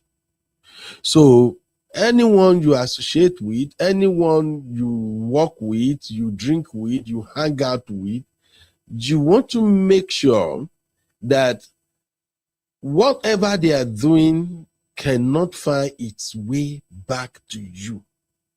Because guess what? You are the one who has something to lose. Now, King Mitchi, according to what everybody have said, she's a philanthropist. She's doing a fantastic job. She's helping the less privileged. And I think that's a noble cause. But here's the thing. Seyi Tinubu also like what she's doing. And Seyi Tinubu feel like, yeah, this is a young girl that has a very good brain on her head. I think I like what she's doing. Let me support her. But you can support her without standing next to her. Mark my word. I am not saying anything is wrong by Seyi Tinubu standing next to King Mitchi. But if you look at King Mitchi, her age, her niche, the way she moves, she's a Gen Z. Let me tell you something. A lot of Gen Zs are unpredictable. Many Gen Zs are unstable. Not all of them. But many of them are unstable. And part of the reason why they are unstable is because a lot of Gen Z grew up with silver spoon. Even though the silver spoon is not coming from their parent, their generation is wired differently. They are smart. They key into social media and many of them can blow at any time. Many of these Gen Z, they have access to money that their mental capacity cannot control. Many Gen Z have access to money that the money is what is controlling them. What they say, how they move, where they go is the money, is not them. That is why I said majority of Gen Z are mentally unstable. Another problem, most Gen Z take their lessons from social media. Yes, parents are trying, parents are raising them, parents have done a fantastic job. But remember, these folks grew up with the internet. So they have a lot of aunties, uncles, mentors, role models from all over the world. Jay-Z generations are the generation that try to confirm whatever Google says. You can literally share your wisdom with them. If that wisdom is not in Google, on Google, because Google is their best friend before ChatGPT now. If that information is not available on Google, they are not believing what you're saying. So please, for Seyi Tinubu to support King Mitchi and feel like, yeah, I got to be so free with her, to hang out with her, make her so comfortable that she can easily post about me, talk about me, brag about me. That was a mistake. What Seyi Tinubu did on his own is not a problem. It's a good deed. I give him credit for that. But allowing that girl too much access that she can literally talk about you anytime, whenever, that is the problem. Because the reason Seyi Tinubu landed in this mess is because of King Mitchi. King Mitchi referenced him here and there and there. It was just too much. King Mitchi said they gave her Mercedes Benz. Have you seen that Benz? That is not a cheap Benz. Where is the Benz coming from? And an anonymous gave me a Benz. Who are the people in her circle? Who can afford to give a 26-year-old girl Mercedes Benz? Just like that. That Benz may have nothing to do with Seyi Tinubu. But she is in the circle of Seyi Tinubu. If you know how networking works, I wish Abby is free to be on this show. She will explain it better than me and myself. Do you know the set of people around Seyi Tinubu? Honestly speaking, I don't think Seyi Tinubu has anything to do with that girl in terms of maybe messing around us. I don't think so, because we know how this thing goes. But those in his circle, what if they are Mr. Randy? I want Randy Nakademos. With that girl, with the body where that girl carry, with that small, pretty body and shape. These are guys that can buy a Benz and just give it to a girl just like that. So to me, I think mistake number one Seyi made was he failed to establish boundary. So if you are watching this, as soon as God lifts you up, you are becoming somebody, your status have changed and all of that, you need to establish boundary always. That's how you protect yourself. Uncle Dayo, you want to add anything to that, sir? Yes, sir. Thank you very much for that analysis. First off, the mistake that Seyi made is that he failed to to establish boundaries. Because if not for the fact that this girl now went out of her way to go and look for trouble where there was none, I don't think Seyi will have come out to caution the girl to at least limit the way she's been using his name to catch clouds and it's like free advert for Seyi Tinubu. Being a politician, I think he's enjoying it. He's enjoying that every time the girl comes out, oh, Seyi Tinubu gave me one to do this, Seyi Tinubu gave me one to do that. It was a free advert for him. And I think he was enjoying it until this particular incident that now brought him out. But if he had established boundary with the girl, and okay, I'm just supporting your NGO. Yes, you can give credit to me, but don't be using my name to be singing praise song all the time. Maybe VDM will have called for him.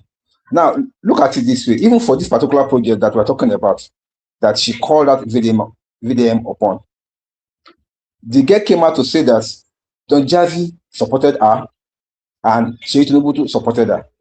Why is it that VDM just pick on Seyi Tinubu? Why not pick on Don Jazzy? Don Jazzy, we know Don Jazzy to have been given to charity. He even gifted VDM some money, I think last year or year before. Huge millions of naira. Now, VDM did not call Don Jazzy out. But because of the girl's particular focus on Seyi, it makes it look like it was Seyi that was like, everything looked like a stage. And if you're if you're in a political space, you must be careful of the third party influence on you. You may be walking straight, you may not have done something wrong, but people that are associating with you, people that are your praise singers, whatever they do, wrong or right, impacts you as a politician. That's a lesson that Seyi must learn. It's not always about you. It's about the people that are around you, people that sing your praise, people that you move with. They can dent you, they can stain you, and they can even bring you down if you are not careful. I think he needs to learn that and establish boundaries. Thank you, sir. Thank you very much, Uncle Dio. All right, now let's bring our viewers into this. We are extracting lessons right now. You can call the number on the screen to contribute, or you can use the link to join us in the studio. And at the same time, if you are super busy, you can leave your take in the comment and we'll read it. Now, we are working on lessons, okay? So please drop your lessons in the chat, right? Drop your lessons. All our sisters, uncles, brothers that are watching, if you can't come into the studio, drop the lesson you see in all of this, and then I will read it and we are going to discuss it. All right, lesson number 2. This lesson number 2 still has to do with Seyi Tinubu. Bilba say, make I leave when I know. I won't leave you guys, Bilba. Now on our fault. All right, so lesson number 2. What data do you have to prove this, UB? Bilba, leave me. So lesson number 2. Don't politicize everything. This thing goes for ST, Seyi Tinubu, like everybody called. Everything is not about politics. Politics can literally blind you. Okay. Most of the things Seyi Tinubu is doing, it's so hard to differentiate what he's doing out of his own goodwill from what he's doing for political reasons. I've seen too many people praising him, putting him in the picture. And these people that are praising him and put him in the picture, few of them done that randomly. Majority of them are either somebody who you know their association with him is for political reasons, or some of the things he did that just for politics. For instance, sharing of Bible to Christians. If you ask me from now till tomorrow, that is straight up politics. Sharing of rice, ewa. Every time you stand, you give the rice, ewa, you stand the line. Straight up politics. Just like the Ramadan rice thing that I show you guys now. These are politically motivated. Now, Seyi Tinubu supporting King Mitchy, and King Mitchy stating loud and clear that the school she renovated was actually sponsored by Seyi Tinubu and Don Jazzy. That means this is all politics. If you are calling, you can call again. Okay? That is straight up politics. Now, here comes the mess. The school that this girl used to drag VeryDarkMan, that VeryDarkMan now end up dragging Seyi Tinubu.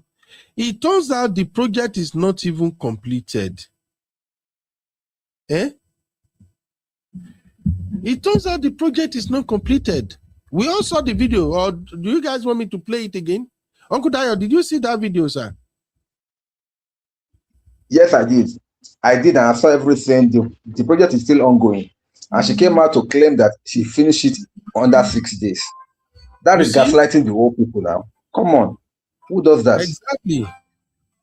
All right, we have a caller. Let me add you, caller, to my roadcaster. Hello, can you hear me? Yeah, I can hear you. Good afternoon. Yeah, good afternoon. Give me. Good morning from where you are. It's actually morning here. All right, let me add you. Let me put you on my roadcaster so that everybody can hear you. Okay? Okay, sir. Yes, sir. All right.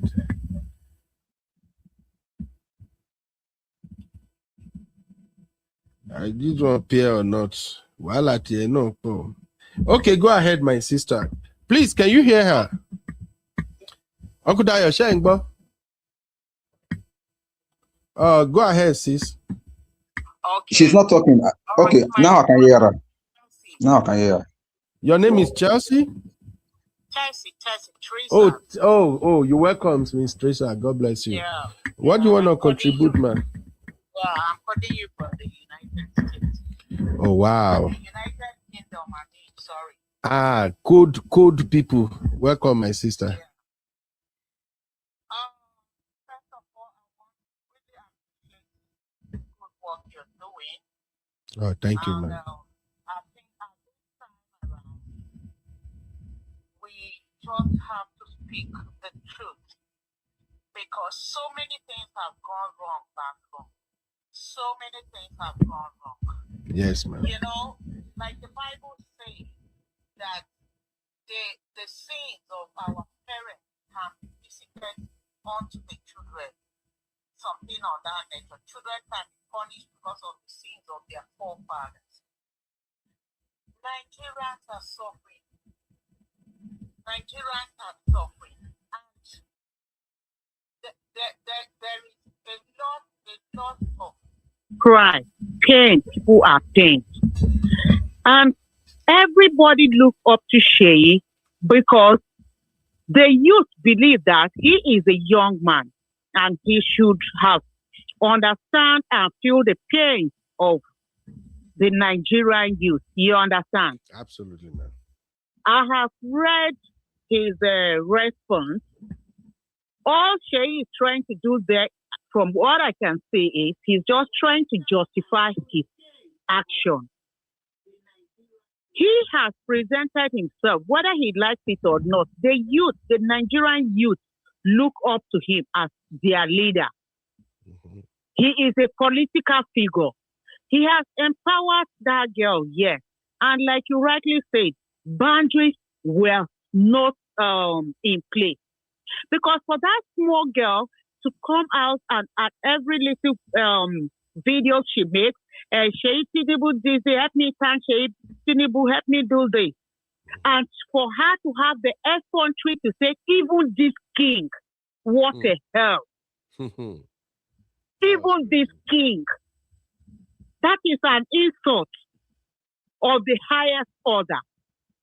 And if for that statement that lady made alone, it's an insult to Seyi Tinubu being a Yoruba son.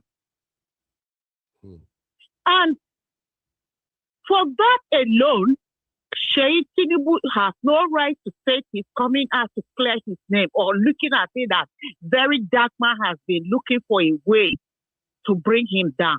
What have you done wrong that you think VeryDarkMan has been looking for a way to bring you down? He should ask himself that question.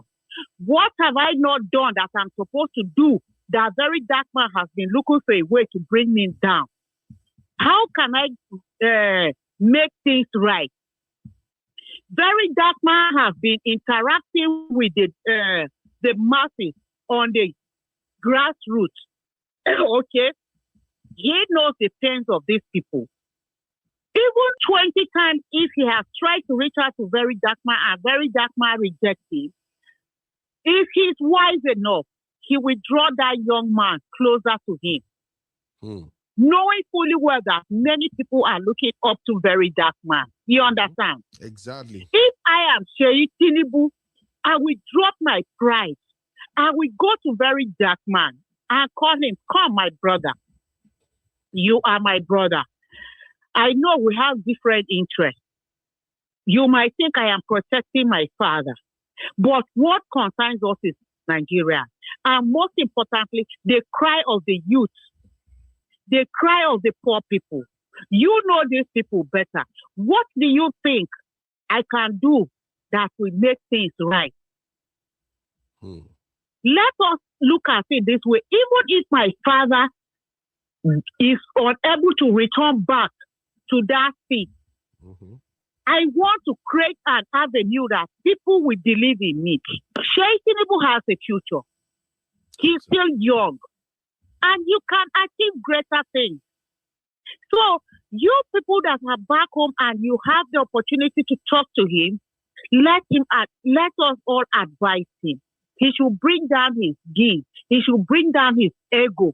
He should try to feel the pain of the masses and try to bring himself down before the masses and be like them for even 24 hours.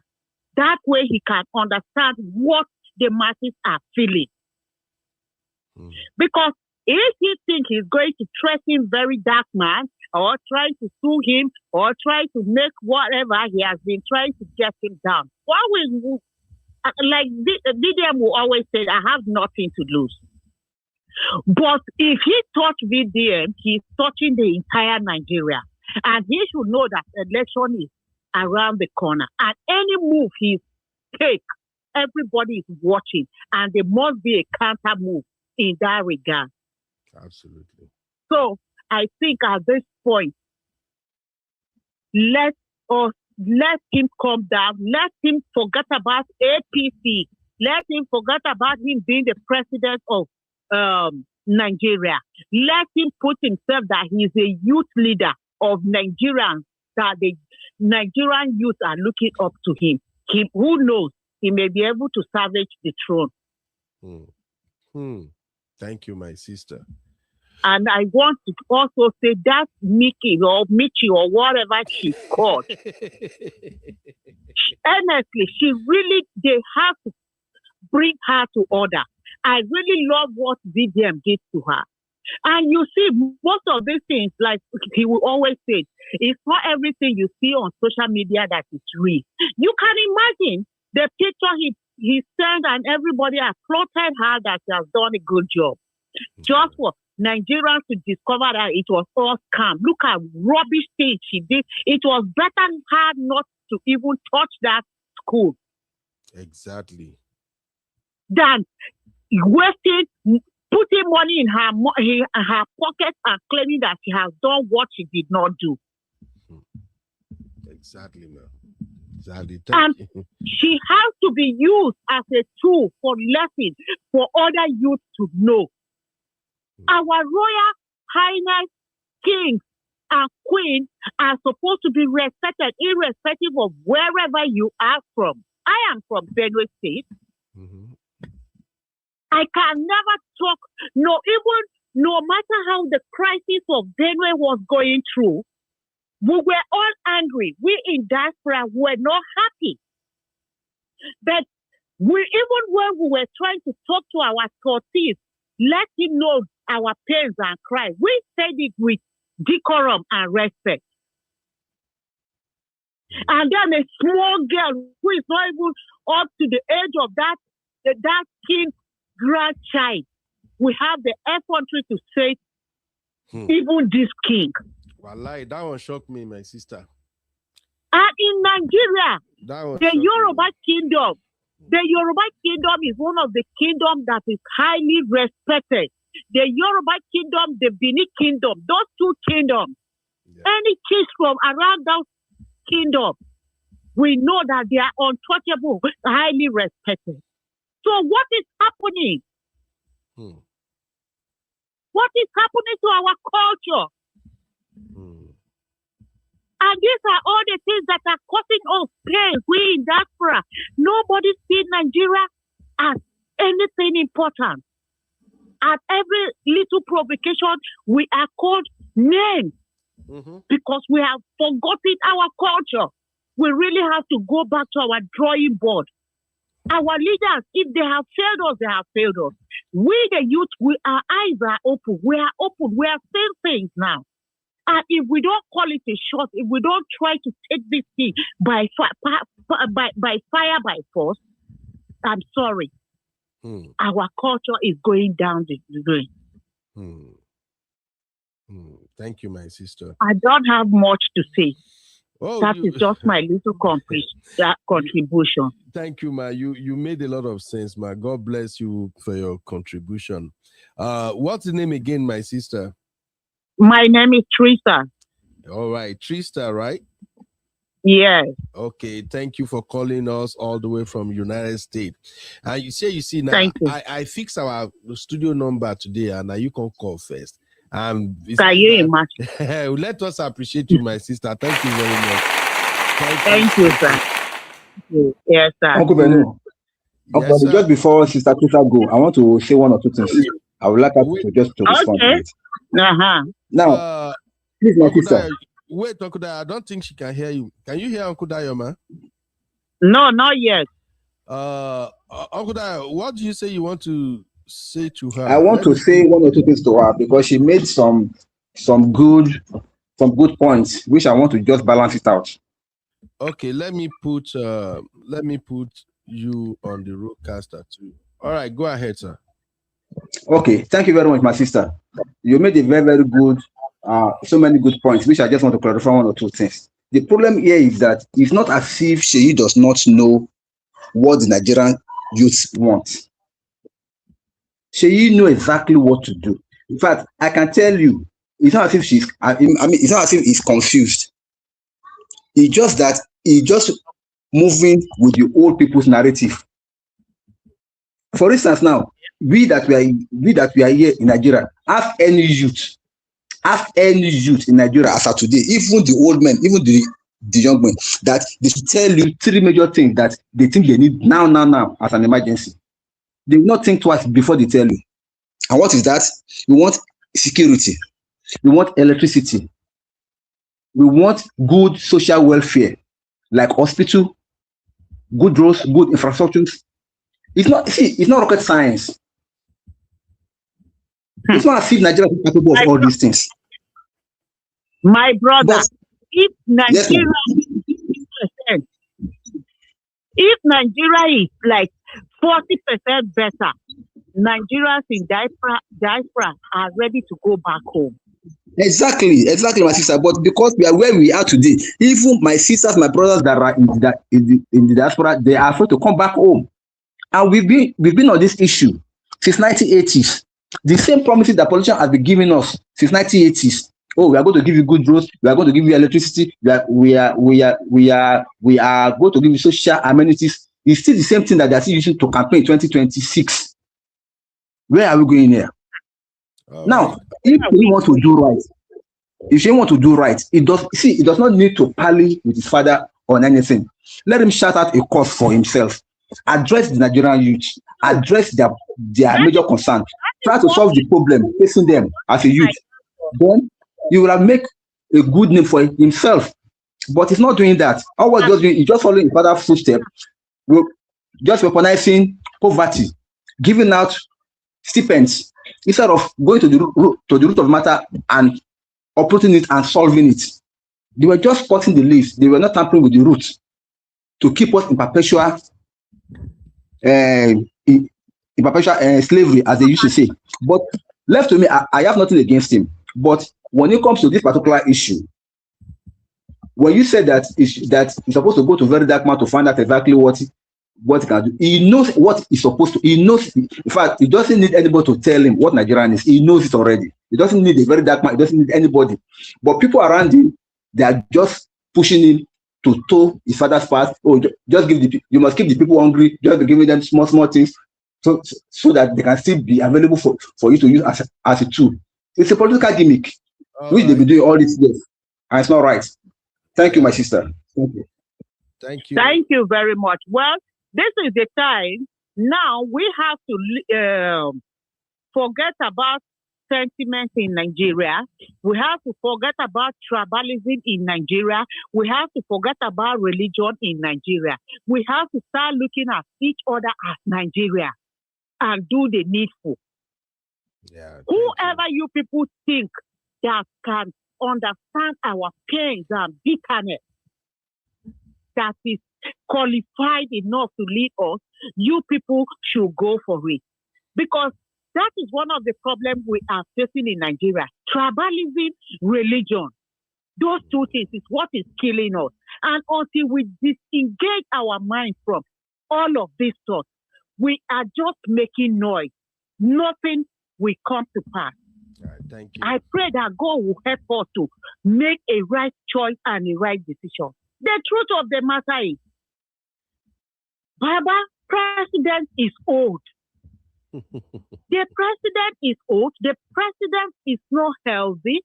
He is supposed to be resting and enjoying the fruits of his labor at this stage. He do not deserve all this stress he's going through.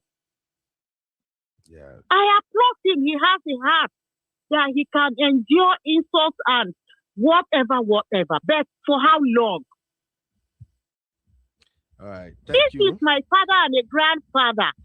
Will I allow him to be going through all those stress that will lead to his untimely death just because he wants to maintain power? Which money, which power Bola Ahmed Tinubu is looking for that he has not gotten, for crying out loud? What is he afraid of? Auntie Tessie, I Sir? know there are other people that want to call in. I would have loved to have you on the show longer, but let me just say this real quick. I don't think the issue is about age. Donald Trump is older than Tinubu, but he's still doing what he has to do. But I quite understand what you're saying.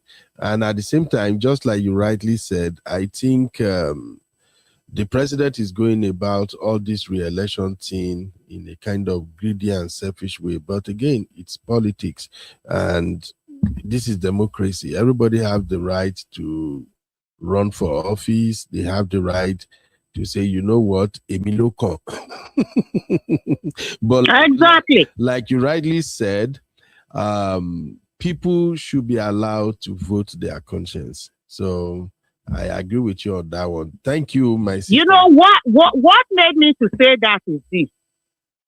Bola Ahmed Tinubu would have projected his son, and Seyi would have done his good underground work. If Seyi Tinubu even showed some working and comes out today to contest for president against his father, do you know he would have won? Auntie, now another level be that too. But anyway, let's leave that conversation for another day. Let's just let's just look at more lesson we can take away from this King Mitchi, VeryDarkMan, and Seyi Tinubu situation.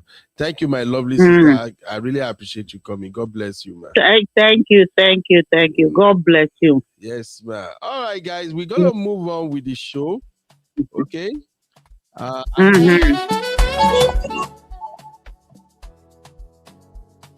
right.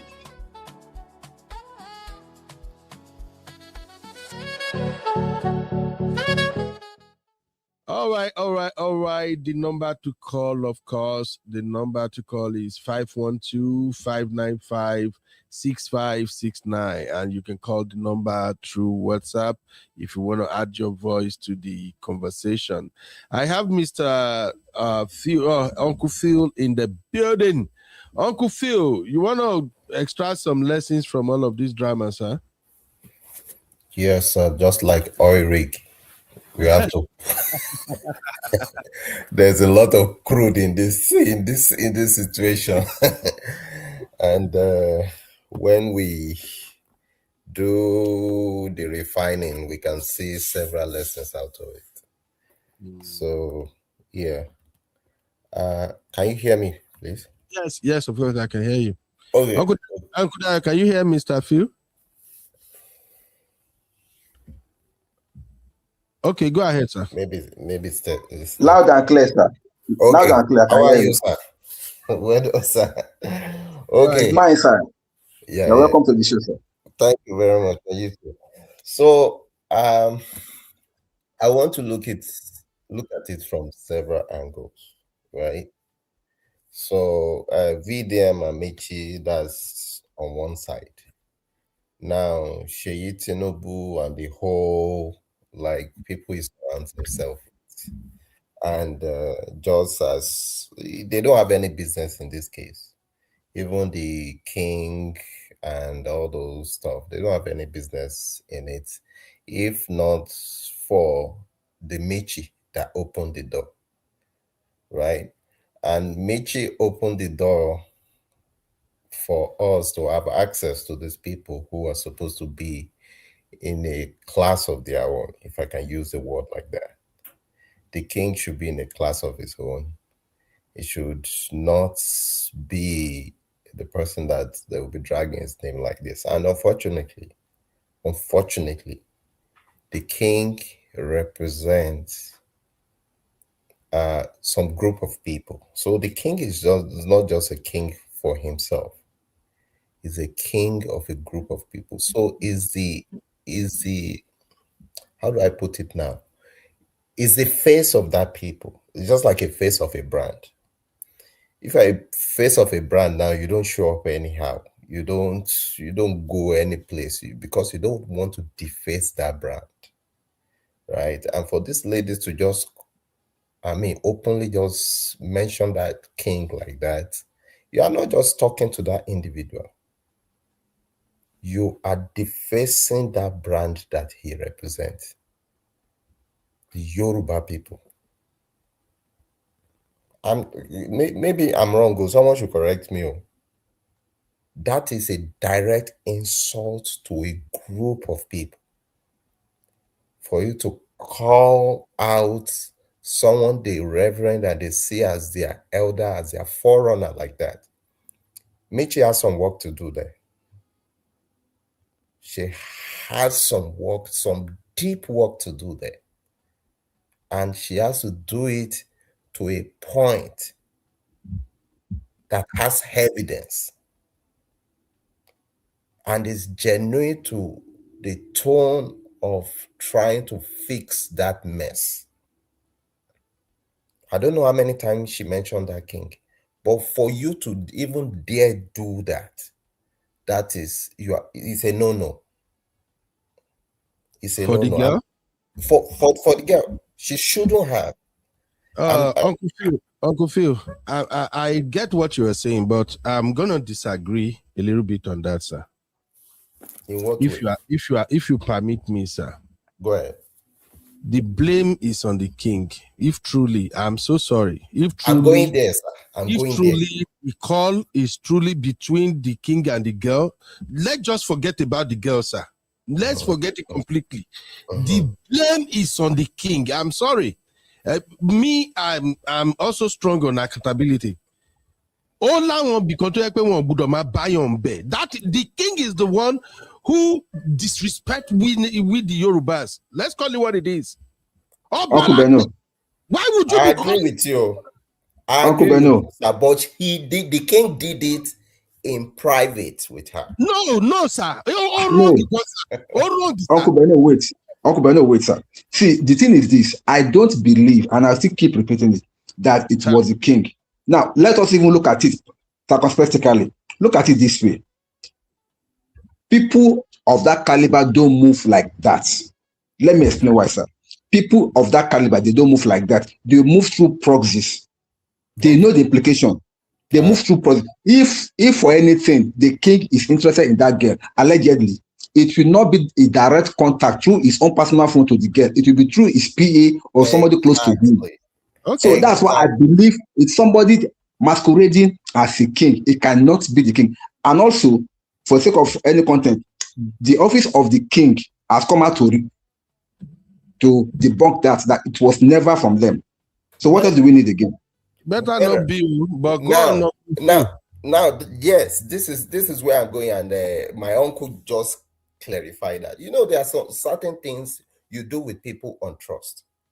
But because you want to leverage on that for popularity or for the sake of what you are doing, you breach that trust. Let's for instance, let us ask ourselves this question. They used to use one word, see finish. It even happens in between couples. You see two great couples now out there, they're doing whatever it is, people reverend them, people look up to them. It takes one person to break that cycle and to rubbish whatever respect those couple have, either the husband or the wife. And people will believe because they know this is the closest person to the person. And whatever it is that husband or the wife is bringing out in the open, it was in private. It was there even when everybody was reverencing them. Uncle Phil, that does not apply in this case. Now let's put that to the side. Now, if the king, for any reason, or Seyi Tinubu or whatever, for any reason, is bringing something out to you in private and all that, she could as well come out and say, okay, you know what, I'm coming to you. I'm looking at it from several sides. Come to VeryDarkMan and say, VeryDarkMan, you know, do well, this. I did this in 6 days. You don't even have to mention Seyi Tinubu's name. But just like you said, I don't know the message they send you. Maybe that is part of the package, right? In election time, right? If you are fronting for someone, you have to announce who you are fronting for. Just to elevate that name. But let us look at it in the proper context. She could even drag VeryDarkMan, just as we are having it in the few days we are seeing the old things now, without mentioning the king's name and without mentioning Seyi Tinubu's name. And the outcome of everything, drinking hypo and all that, will still be the same. Let us agree on that. That is the truth. That is the truth. So let's play another scenario.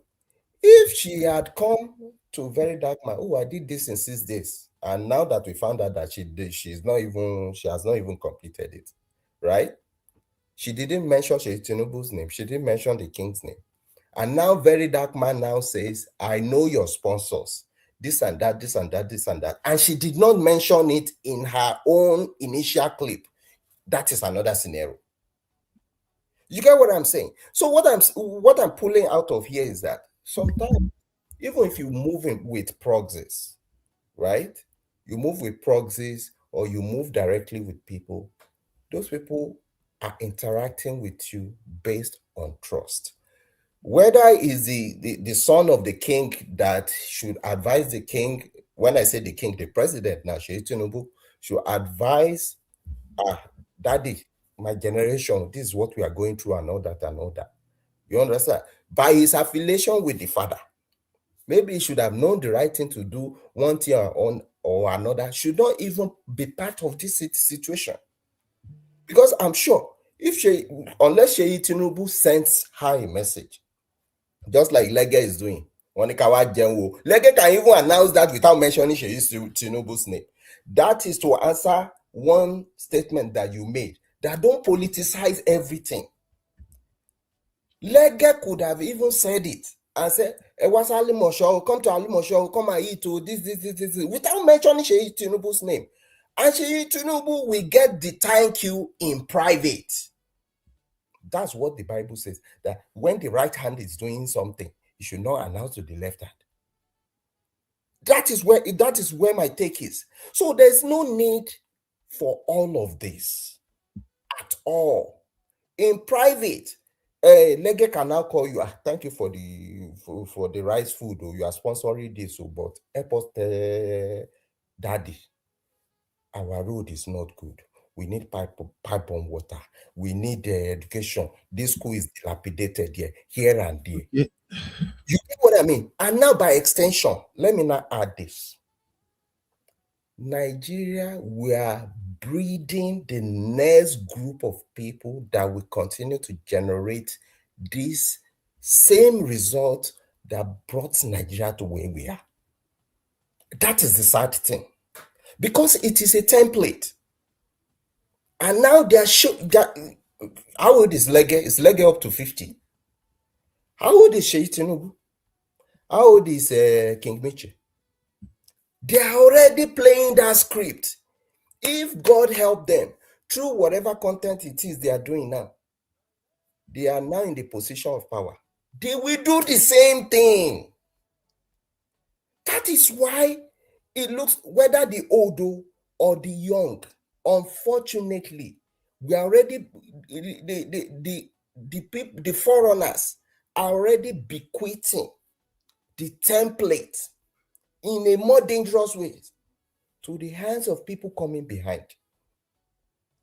And I'm sure, just like you said, sir, if Seyi Tinubu wanted this to be a political, statement, whether from King Mitchi or from Lege Miami, let's use those two for example, and they came and delivered and said, everybody come to our Limon show, and they refused to mention his name, do you think he will be happy with it?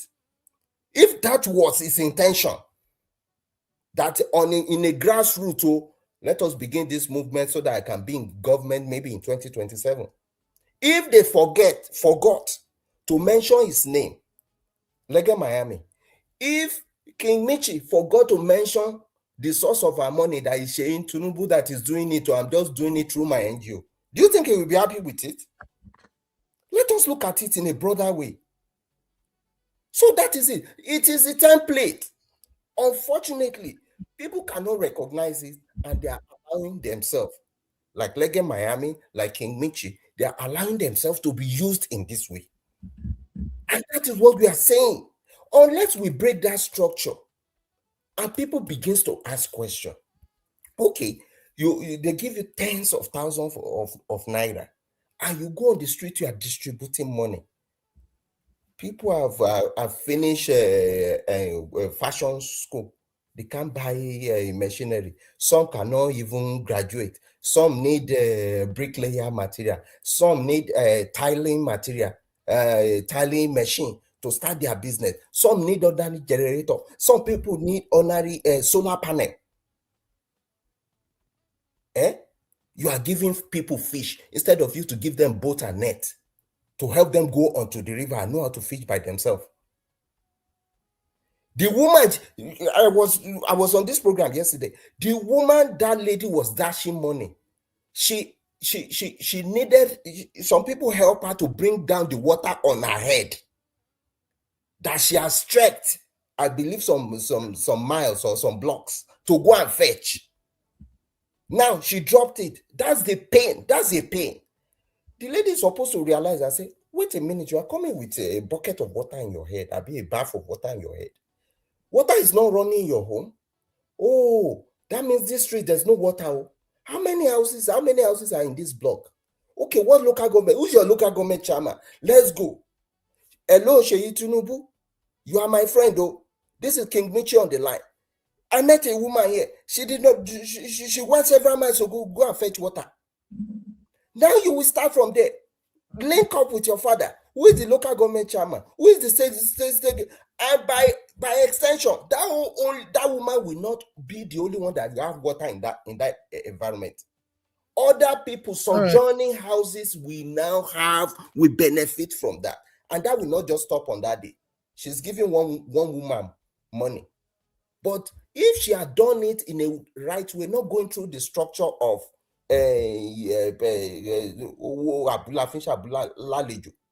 people will benefit. And on the last note, see, if you want to catch a monkey by the stream, you want to catch a monkey by the stream, make that monkey thirsty. And one way to make that monkey thirsty, give that monkey salt. The monkey will take the salt because it's sweet, but doesn't know that it's playing with dehydration. Nobody will tell the monkey to run to the stream where you are waiting to catch it. That is where Nigeria problem is. They already starved us. They know we don't have food, we don't have money. So by extension, that weapon enough is potent. If Lege comes tomorrow, like you were saying, come and vote and all that, we did not remember the rice and the chicken. That is Lege waiting for them to be able to come and meet him by the stream. So it's unfortunate. And our Gen Z they're already latching onto that template, and they are coming out in a refurbished and even worse way than the people that give it to. It's so terrible. I will submit that way. All right, thank you very much, Uncle Phil. All right, everybody, please give us likes, like the video, share. We are extracting the lessons now. I'm also checking to see if there are lessons we can take away from the chat, but you guys are not dropping lesson. No, na political campaign. I see say una they do. Mr. Ademola, and you can campaign long thing, eh? Anyway, that's okay. Sister Rose in the building. Sister Rose, what's up, mommy? How you doing? You want to extract since? Do I want to extract? Yeah. I don't want to extract anything. I want to point out some things that I heard that I think are erroneous and need to be corrected, and I think can be lessons. All right, let's have it. Okay, greetings to everyone. Ben, of course, all the guests, everyone listening, and baby Sammy. Now, I was just gonna listen. I was just gonna listen and leave my comments, but I was hearing something that's really irritating, and it's also, I think, that has brought about the demise of Nigeria. Now, I kept on hearing this Uni, the respect. Oh, where is the respect? She disrespected him. I have a question for everyone, and I'm not trying to be rude. This is to really learn something. Can any of you please tell me, why is this Uni respected? What is the reason for respecting him? What is the so-called king? What has he done that warrants respect? I'm not trying to be nasty. I really am just trying to understand. Okay, can I explain that briefly? Sure. Every culture, every tribes, they have their own cultural practice and tradition. Mm-hmm. The Yoruba people of Nigeria, which is where I come from, I can speak for that. I won't speak for any other tribe. I will allow those other tribes to speak for themselves. Yoruba people, we thrive on respect. We don't play, we don't joke with it. This platform, for instance, people might not even know, this platform is built on respect. On this platform, for instance, we call people aunties, we call people uncles, we call sisters, we call brothers for a reason. We can as well go ahead and call everybody by the name. Hey, Dio, Phil, Ben, Rose, yeah. We can do all that. But because we Yorubas, respect is paramount in everything we do. And we inherited that over generations. It's a norm. So for those who might have questions like that, because you are not the first one to actually ask questions like that, Sister Rose. I remember one time, I think Oni of Ife and Peter Doche, they met at a function. And Peter Doche struggled to accord Oni the respect he deserved. And the Oni of Ife did something that pissed a lot of people off. Even me, I was pissed. Oni of Ife extended a handshake to Peter Doche. That is super, super disrespectful. And I think even the elderly Yorubas, we are getting to a place where they have to advise the Oni. Look, the Oni of Ife, Sister Rose, is not that man you are seeing. That man who is the present king, that title Oni of Ife goes way beyond him. He goes way back into generations, even to our ancestors. He happens to be the king now. So all the respect that is ascribed to him, everything going his direction is for the throne. So anybody disrespecting that man they are seeing, Adegeye, whoever is disrespecting him is not disrespecting that human being right there. This person is disrespecting the throne. And I don't think... And Ben, okay, so Ben, please, for further clarification, what is the throne? Let me just finish it. It's important people hear this. You know, like I said, I'm not the type of blogger that will say, oh, I don't want to piss people off. Let me not say this. I'm a proud Yoruba. I will say it anytime, any day. I am proud Yoruba. I don't care what anybody say. I don't believe your tribe is better than my tribe. You ask me 100 times which tribe is the best, I will tell you it's my Yoruba tribe. You have the choice to say it's your tribe. So it's that act of respecting the throne.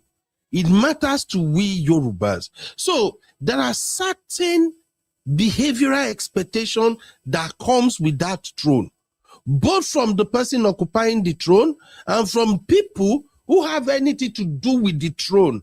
So that's the point, Sister Rose. So if somebody said, why must people respect him? Whoever said that, we have, what is the population of the Yorubas now?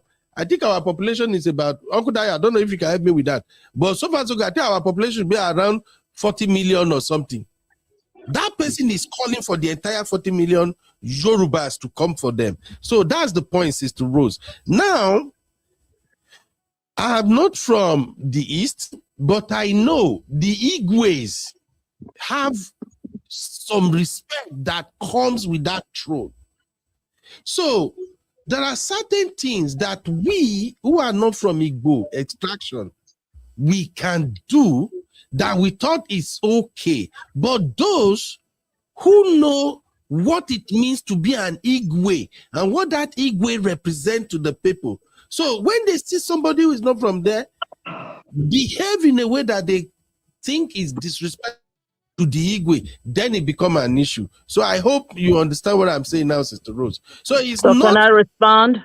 Okay, yes, you can. You heard when I told Uncle Phil that if it is left to me, I have nothing to do to say about how that guy put the chat and everything out there, because the king himself is not supposed to have any contact directly with that girl. It comes with the throne. So thank you, Sister Rose. Okay, so I want to respond to that. I appreciate all you have said.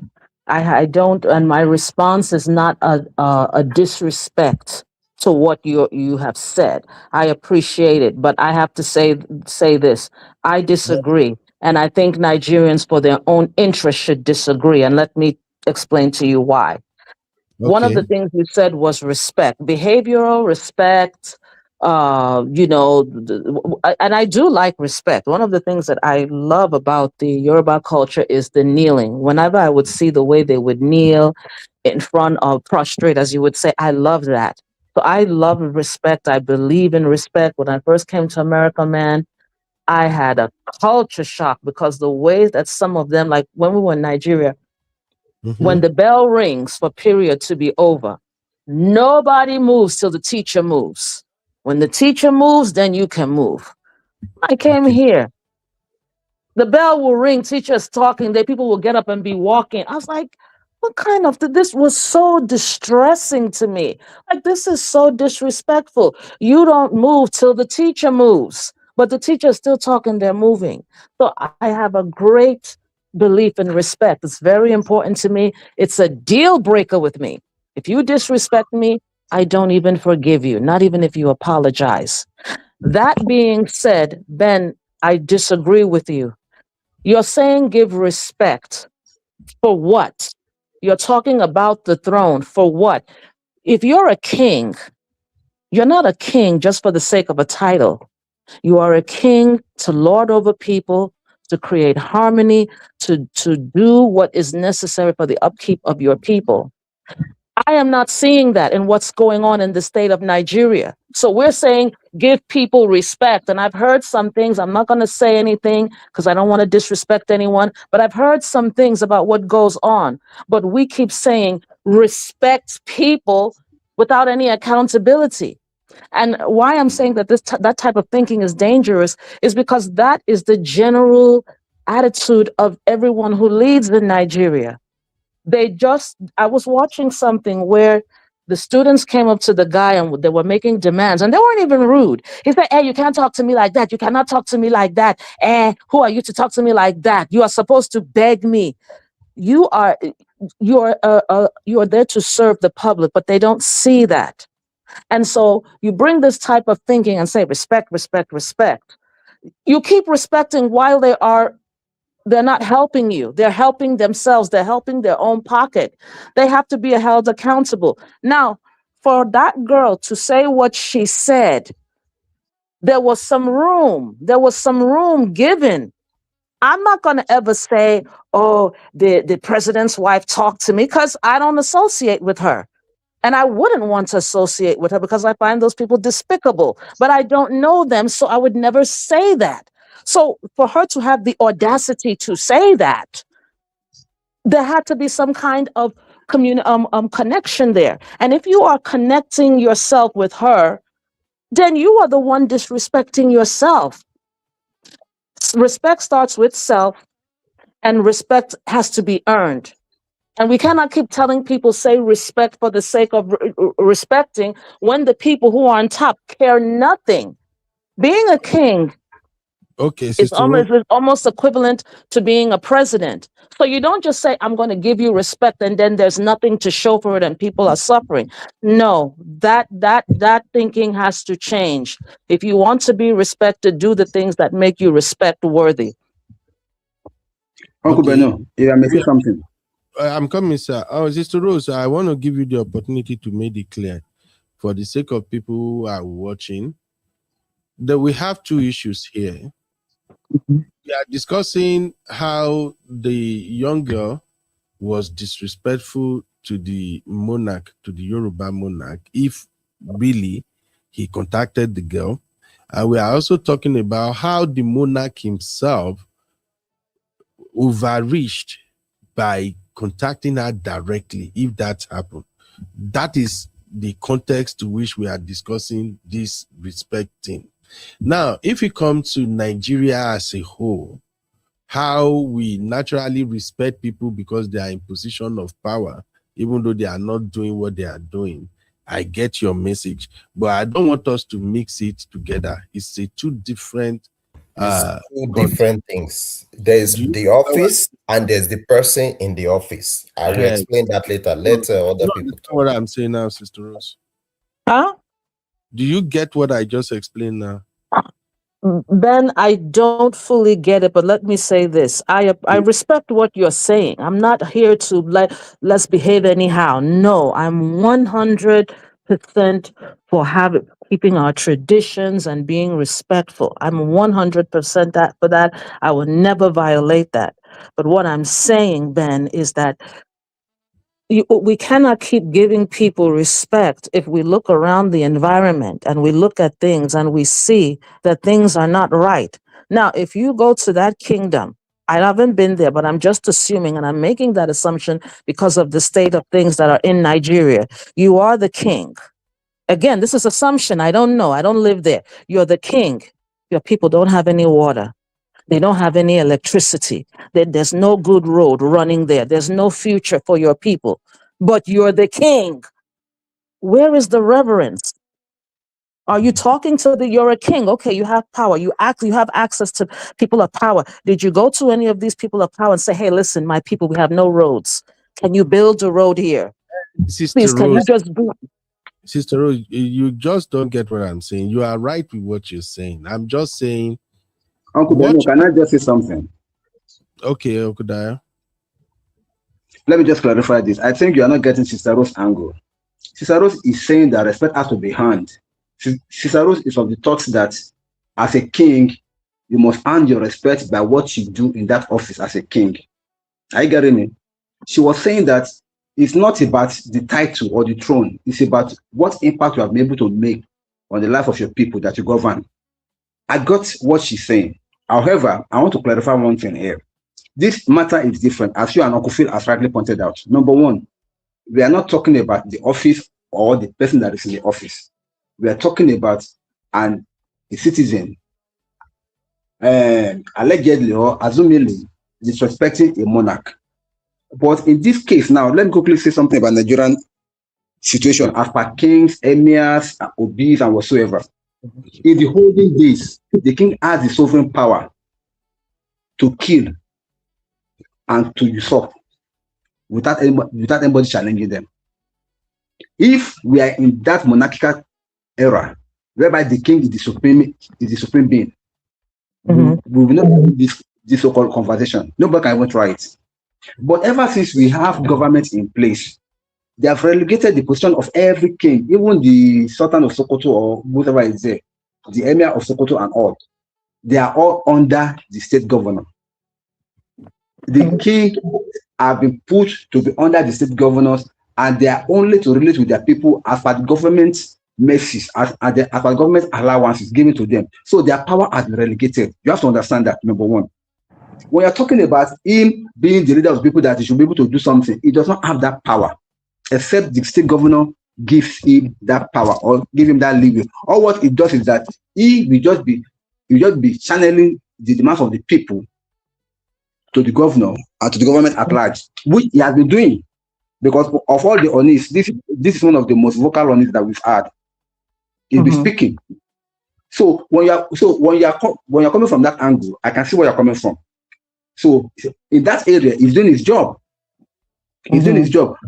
But what I'm telling you now is this: even with that, as a Yoruba man, you feel insulted. It's not about the man that is in the office; it's about the throne. Because every Yoruba, we have kings, we have first-class king, but the overall king, which I believe they don't have in the East, there's not like an overall king in the East. All what they have are just obese. There's nothing like there's nobody like one king that like controls every other king in the East. That's the difference between the East and the West. In the West, we have all our individual kings, then we have an overall king that represents every tribe of Yoruba, every kingdom of Yoruba in Nigeria. And that is the Oni, is the highest by our culture. So that's why when somebody speaks or disrespect that office, it touches on every Yoruba. Now, for instance, the Obi of Onisha, the king of Onisha, whatever, they may not even be seeing eye to eye. If you like disrespect one of them, the other people will not even come for you because you have not disrespected their king. But if everybody disrespect Oni of Ife, and Oyo man will come for you, and Egba man will come for you, and Ekiti man will come for you, because you have not disrespected their direct king, but you have disrespected their overall king. So that's what we are saying here. Right. But for this matter itself, I don't believe that was Oni of Ife. That was not Oni of Ife. That could be. I need to add to what my uncle is. Just few minutes. Please, let's just do it like maybe 2 minutes. I've already spent 2 hours, 40 minutes. And this show is not even about or near of Ife right now. It's just because the conversation went that route for educational purposes. Because whether we like it or not, we are all Nigerians. And the earlier we understand the differences in our cultural practice and belief, the better for all of us. So it's just because the conversation went there. And since we have all these Gen Zs rampage now, make I not even go there because Gen Z now then they cause all this wahala now. You see where they don't land us now. That's why I just want us to touch up on it so that at least those who don't really understand the dynamics of our culture and all of that in Nigeria, they can learn from it. So Uncle Phil and Sister Rose, thank you very much, sir. I will quickly draw your attention to the book of 1 Samuel 24. Are we going to Bible now again? No. We are quickly, sir. Sir. Permit me. Remember when David had the opportunity to kill Saul? And you know the position of God with Saul at that time. Why did David not kill Saul? I want to assume all of us talking now we are Christians. Touch not my anointing, my anointed, right? Even Saul was misbehaving at that time. But that office is very, very important. Regardless, and we knew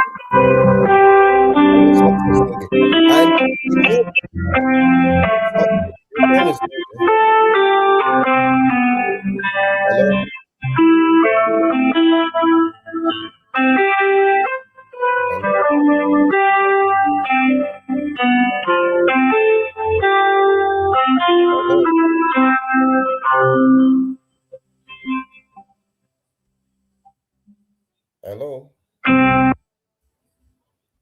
What happened?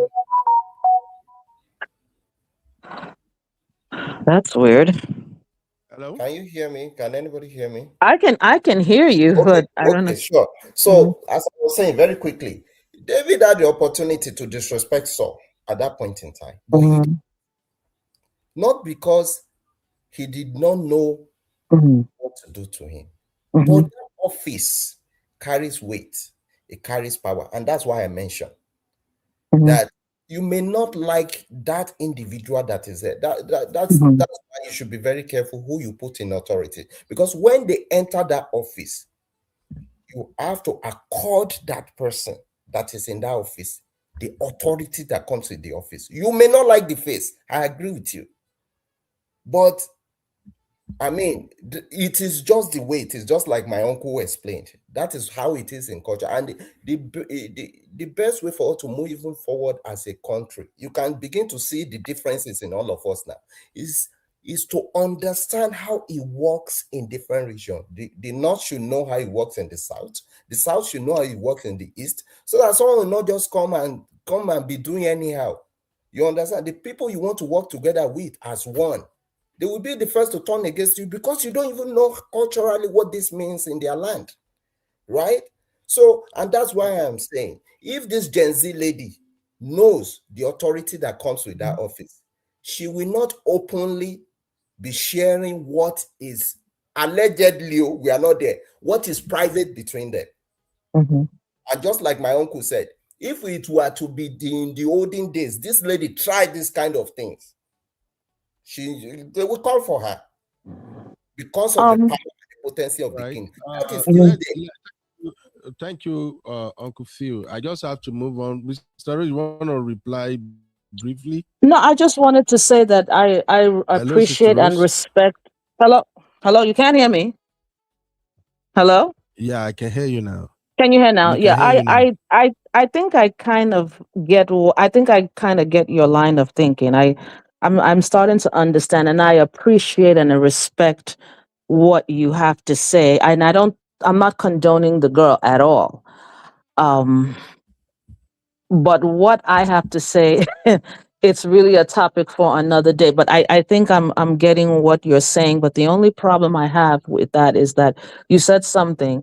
You said that you may not like the person or the person may not be a certain way. But I think that is one of the reasons we have the problems that we have, because we put a tradition that I don't know if anybody's thinking of logically, and we just follow it, even if it's doing detriment. And the last statement that I want to make, because someone made a comment about the British monarch. Well, one thing about the Westerners, unlike yourself, is that they challenge stuff. So they even challenge the British monarch. So unlike you who sits down and worships people and doesn't give them an accountability, in the West, we question things. That's why it gets better. That's to that one who calls themselves a Demola, saying that you should put me in order. I have not disrespected anybody. I'm asking questions to learn, unlike yourself. Thank you.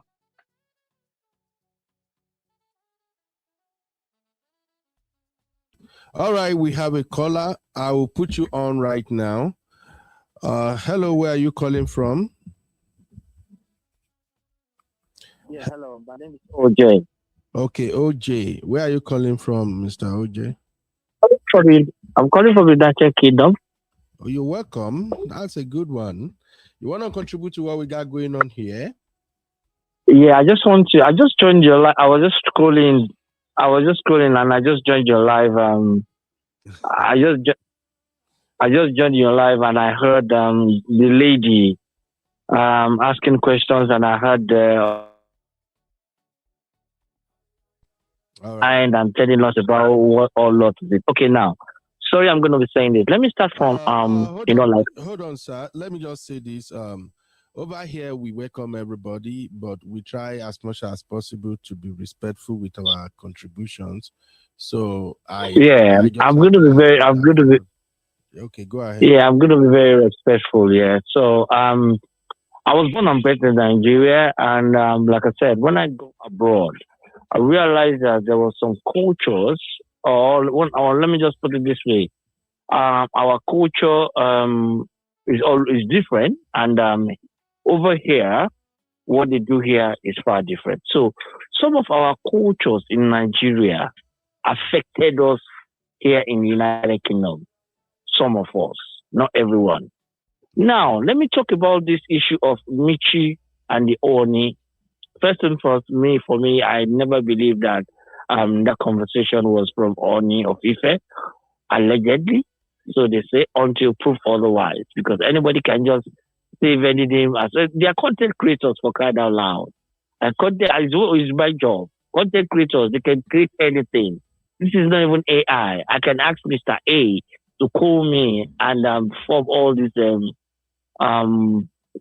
form all these things here, form and mix all these calls. So I can ask Mr. A to do that. I can ask Mr. A to do that. I can ask Mr. B to do that. But the thing is there is that we should not say that the girl, we should not say the girl ridiculed the monarch because she shared that content. Because let's remember that she's a content creator and she's a Gen Z. And Gen Z these days, most importantly, or most especially Nigerian Gen Zs, they do the undoables that we all know. So we shouldn't. So the way the world is taking us to a different world. So as we're thinking of what is going on earth, we should be thinking of what the Bible has said. I won't quote anything regarding the Bible. We are getting to another world now. So regarding this, not respecting the monarch, not respecting that monarch, not respecting the monarch, not respecting that monarch, it is just content they are creating. So that is what I want people to understand. Even her drinking hypo or those, for me, I still believe it's content. I know nothing is wrong with the girl. I know nothing is wrong with the lady. All is all about content. What they are doing is, sir, you are on a live stream now, which we can all see. What they are doing is that they are either building their views at that particular point in time to get what they needed to get and make their money. And all of this happens, just goes to the non-regulations of social media in, most importantly, in Nigeria. Mm-hmm. So I wouldn't just want to say that one person that disrespected the monarch by sharing the call or the conversation between her and Audio of Ife, because I'm telling you for a fact, Audio doesn't have time for that. For Audio of Ife to call out, Audio of Ife boys or his management, his aides or anybody would do that. Why will he do that? I don't think he has time for that. There are better things he has time for. Why will he be in connection with Mitchy and VeryDarkMan's problem? And he has a lot on his plate. Can I ask you a question? Who is Mitchy? My brother, Yeah, can I ask you a question? Do you believe Oni contacted that girl? Like they actually had that conversation? Capital no, sir. Okay, good. Do you capital knows? That's what I'm telling you, that it might be someone that the girl knows that says, call me at this time. You know, like I said, she's a content creator. So it might be. Just hold on. We are trying to make it make sense, okay? Your point is there is no way Oni can contact that girl in hell. Never. Right? Okay, cool. Never. And it is also your point that the girl is just creating content. People should not make a mountain out of a molehill, right? Molehill. So yeah. Thank you. We should just walk past it. It's just content, right? Yes. So is that a good thing to do? Should there be limits or boundary to content creation or not? That is what I'm saying. There should be limit to it. But in Nigeria, there is no limit. And it's not because there cannot be limits. It still all boils down to the political gimmicks in Nigeria.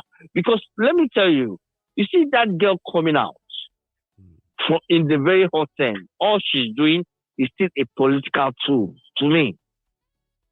I will honestly say that. All she's doing is a political tool. And during her doings, she did not have a template, neither a script to do it. She was just doing it in her own way as a content creator. So what would be the lessons you want to extract from all of this? What would you advise people in all of this now? What will I advise? What will I advise? Honestly, I don't think I have an advice for them, because nothing you say will make a meaning. I have issue with nothing, that too.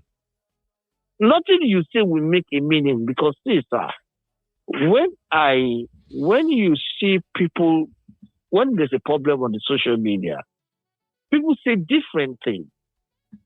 People will say okay, at the end of the day, this content they are saying, at the end of the day, the lady that started this content, the reason why she started this content, when it was dogged out, the school she said she went to make, a lot of things came out from that school that she didn't even do half of what they said. The so-called borehole, she didn't even do it. There's no tank there in the latest video I saw.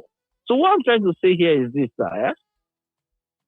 Obviously, the Nigerian government can regulate Nigerian content to an extent, but it's going to cause another problem because that is where all these people make their money from. So for me, one thing that I just want to say is that it is the government that has failed where that makes people go online to do unnecessary content for things like this to happen. It is the Nigerian government that has failed them. Okay. And also, do not forget, like I said in the beginning of my statement, that lady herself is being used as a political tool. Because the Nigerian government, if they have done what they are meant to do, they do it right, and they get it right, they don't need to be meeting influencers to speak for them for the next upcoming election for the 2027. When you do something right, we want you to be there and remain there and fix it.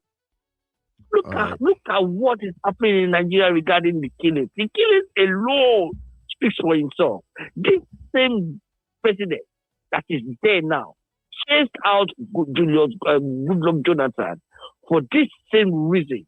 And his one is times 100 or times, the percentage is about 1,000% right now. So for me, regarding Mitchi is just a content creator. She's catching her course. Let's get that one straight. Okay. And we don't need to dwell on that. We should dwell on something that is more significant. For me, I don't want you guys to turn it as a significant thing. No. Jesus Christ. All she's doing is just content. Sir, yes, sir. I do understand this is just one show. There's gonna be other show where we're gonna interact with that, but I have some pushback for your stance in all of this. The way you're going about this, you are simply watering down all the mess that we are observing playing before our eyes. It's like you just, it's Mitchi, just they're not important, let's just go. That's how it sounds, and that's how it come across to me right now. And to be honest, I don't think that is a good approach. That is how we end up where we are now. It's like you saying, oh, let I just do whatever I want to do. Those ones are insignificant. There are more better things to focus on. If I allow you a little bit more now, you will say, let's talk about Peter Obi. That's what we end up with. No, honestly speaking, no, I'm not. I'm even said, for me, Nigeria, one of the problems of Nigeria is that Nigeria has refused to understand reality. Sir, I grew up in Nigeria before I left Nigeria, and I did not leave Nigeria while I was a teenager. I left Nigeria while I was. Sorry, because of my time. Let me just ask you this so we can at least maybe have you another show when I have enough time. What King Mitchi did, if she did this in the UK where you live, will she go scot-free? What would they do to her? Nothing. UK is a free. The UK is, you have freedom of speech. And it's Nigeria that you have freedom of speech and you don't have freedom after speech. How many people in the UK do you know how many people in the UK rebel the king? They even go to his palace. They even go to their palace. There are more conversation here besides that. This is not about the king. Don't take it to the king now. What she did, because I am shocked when people feel like, oh, this is just easy. I'm always shocked. This girl literally started something that can create havoc in a country. This girl, unprovoked, attacked a guy that have massive followers. The guy attacked her back. She started playing victim. She drew the number one son of Nigeria. She drew the guy into this conversation. If Seyi Tinubu, let me just be frank with you, it's just because Seyi Tinubu happened to be a nice guy. If Seyi Tinubu want to move like some of the sons of northern president, Nigeria will be in disarray as we speak. VeryDarkMan would have been kidnapped since yesterday. Let's give Seyi her credit. If Seyi really want to abuse her power, my brother, VeryDarkMan would have gone missing since yesterday. Even in Africa, I understand this. So just wait. That is what I'm saying. No, just wait, wait, my brother. We have to correct these things when people say it, because we that we live in the diaspora, we are part of the bigger problem they have in Nigeria. We know better. And when we see bullshit going on in Nigeria, we don't call it out. We are part of the problem. Mitchy, okay, boss, can I quickly say something here? I can see that this number, hold on, sir. Sir, let me quickly say something. I can see that this number is in the United States, yeah? Yes. How many people has Trump gone to attack when they come out on social media and say rubbish about him? How many people has Trump gone to attack? That is not what we are saying. You are not getting this, what I'm painting to you right now. Life in the US and UK is different from life in Nigeria. Nigeria is a place where people do. Don't you see davido using power against one woman recently? I'm just saying that what this girl did, I'm just saying what this girl did, it has to be condemned. We have to educate our young folks. That's my point. What she did can literally turn the country upside down. It can go from 0 to 100. The way VeryDarkMan attacked Seyi Tinubu since yesterday. If Seyi Tinubu is the son of a northern president, the ones that we know, except Yaradua, if Seyi Tinubu is the son of somebody like Abacha or Babangida, or just mention, you listen to this way with the talk we're going to deal with since yesterday, VeryDarkMan would have disappeared. I get it, sir. I understand. That's why I said that. You see, that's what I'm saying to you, that are talking now, but you did not know something that I said. Wait, why I'm saying all of that is you play down, you walk down. It's a political tool. Forget that one. Now, what do you talk now? I get problem with now. You say she's just You say she's just creating content. There are more. No, it's just content. Please, no, I said like something. No, I said no. You did not pick this one. You did not pick this one. I said she is a political tool. So what do I mean by that? You should overlook it. No, I didn't say you should overlook it. Okay, no, I didn't say you should overlook it. I'm the only one who read it. What I'm saying is that she's a political tool.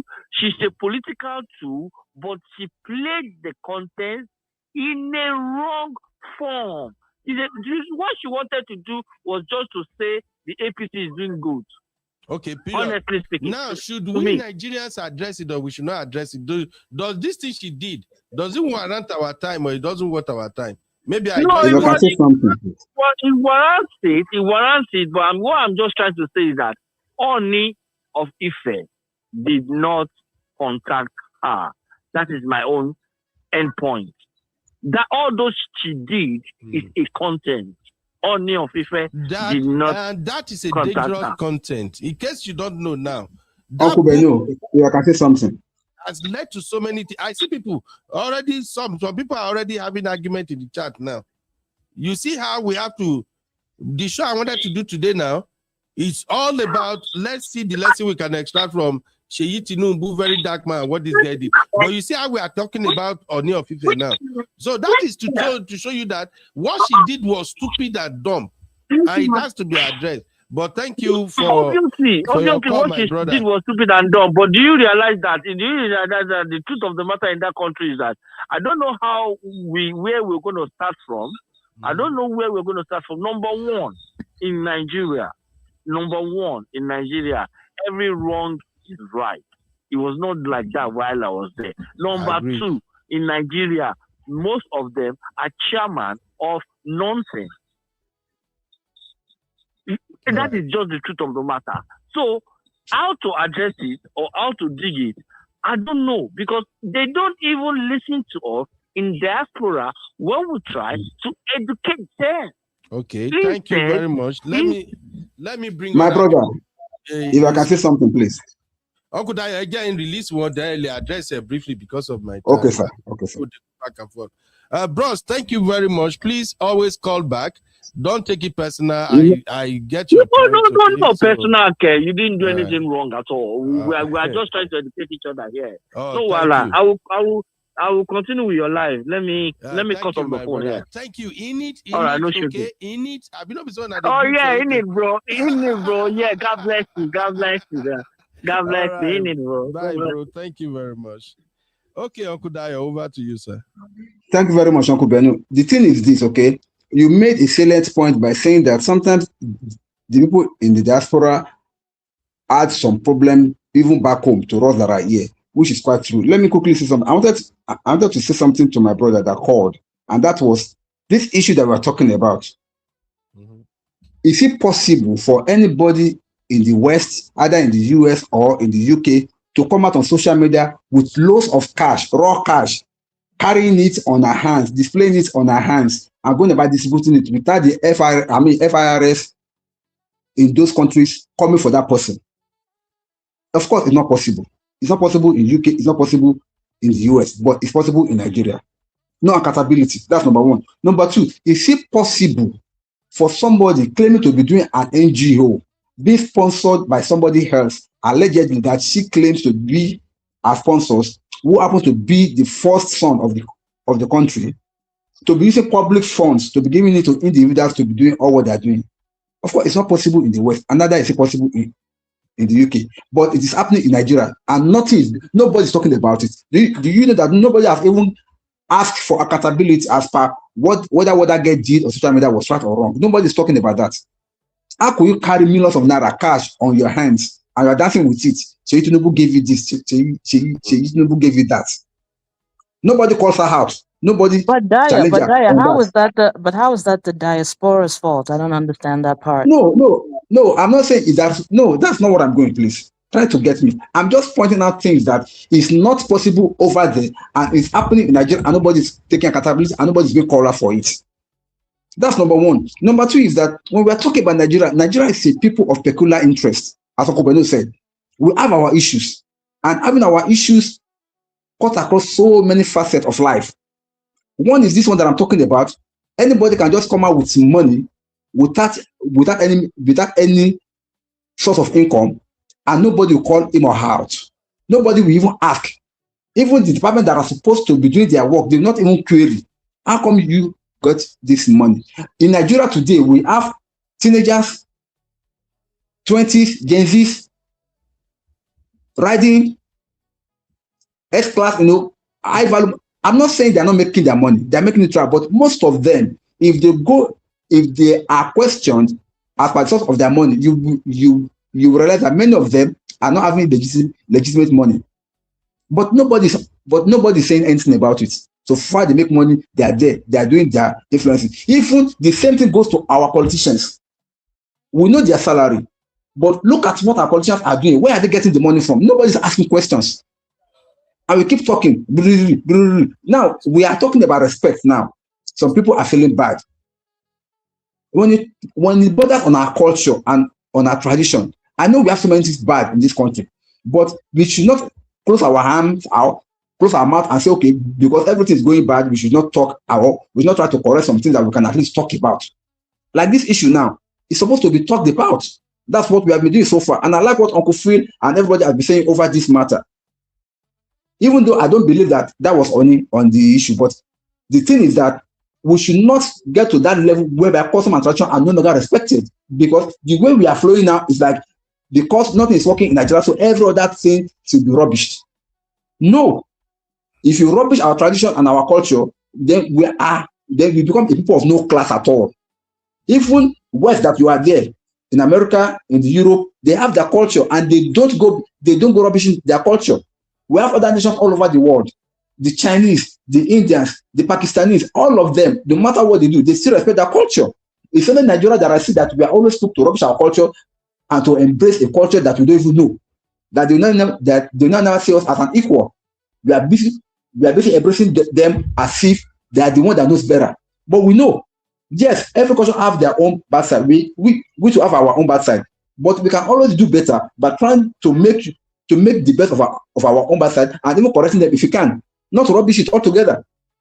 Because a mindset of an average Nigerian is that Nigerian culture are bad. No, we are too parochial, we are too native, we are too this, we are too that. But for crying out loud, that's our culture. That's our culture. So what I'm saying now to my uncle here is that there are some things that even them in diaspora, they don't call out when they see it happening, and they'll be saying that that's Nigeria for you. Don't do that. Everybody knows that Nigeria has a problem. If you see something wrong in the country, call it out and stand by it. He was saying that we don't listen to them in the when they talk from so-called diaspora. It's a lie. We do listen, because many people that are in the diaspora are the ones that are giving us at home a course of action to follow.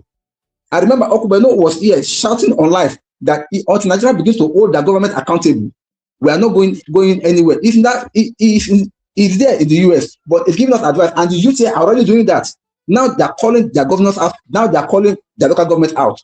People in that part should not just come out and say, no, that country is bad. They don't listen to us. We listen to you people. If you have good advice, give it to us. We will follow it. Thank you. Hey, Wahala, today.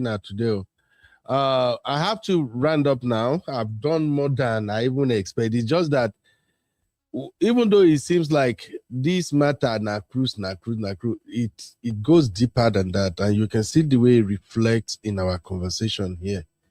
This matter it goes way deeper than his VeryDarkMan. He's Mitchy. I don't even know this guy before now. So like I said, I only get to know this guy about maybe 2 or 3 days ago when this matter come out. But we have to do better. So as I'm rounding up, just to take last word from everybody, I will go to Uncle Phil, and then Sister Rose, Uncle Down, and then I can leave the studio. Uncle Phil, what are your final takes? Generally, let's just forget the Oni of FIFA and all these things side, because to be honest, I don't even want to measure. It's so disgusting, and I don't want to talk with it in my mind. If I talk with it in my mind, it go offend a lot of our Yoruba people. Oh no, so that's why I just it's the truth. And I'm happy we're VeryDarkMan and this guy alone. Because now we the Yorubas, we have done a lot of stupid shit. Honestly, sir.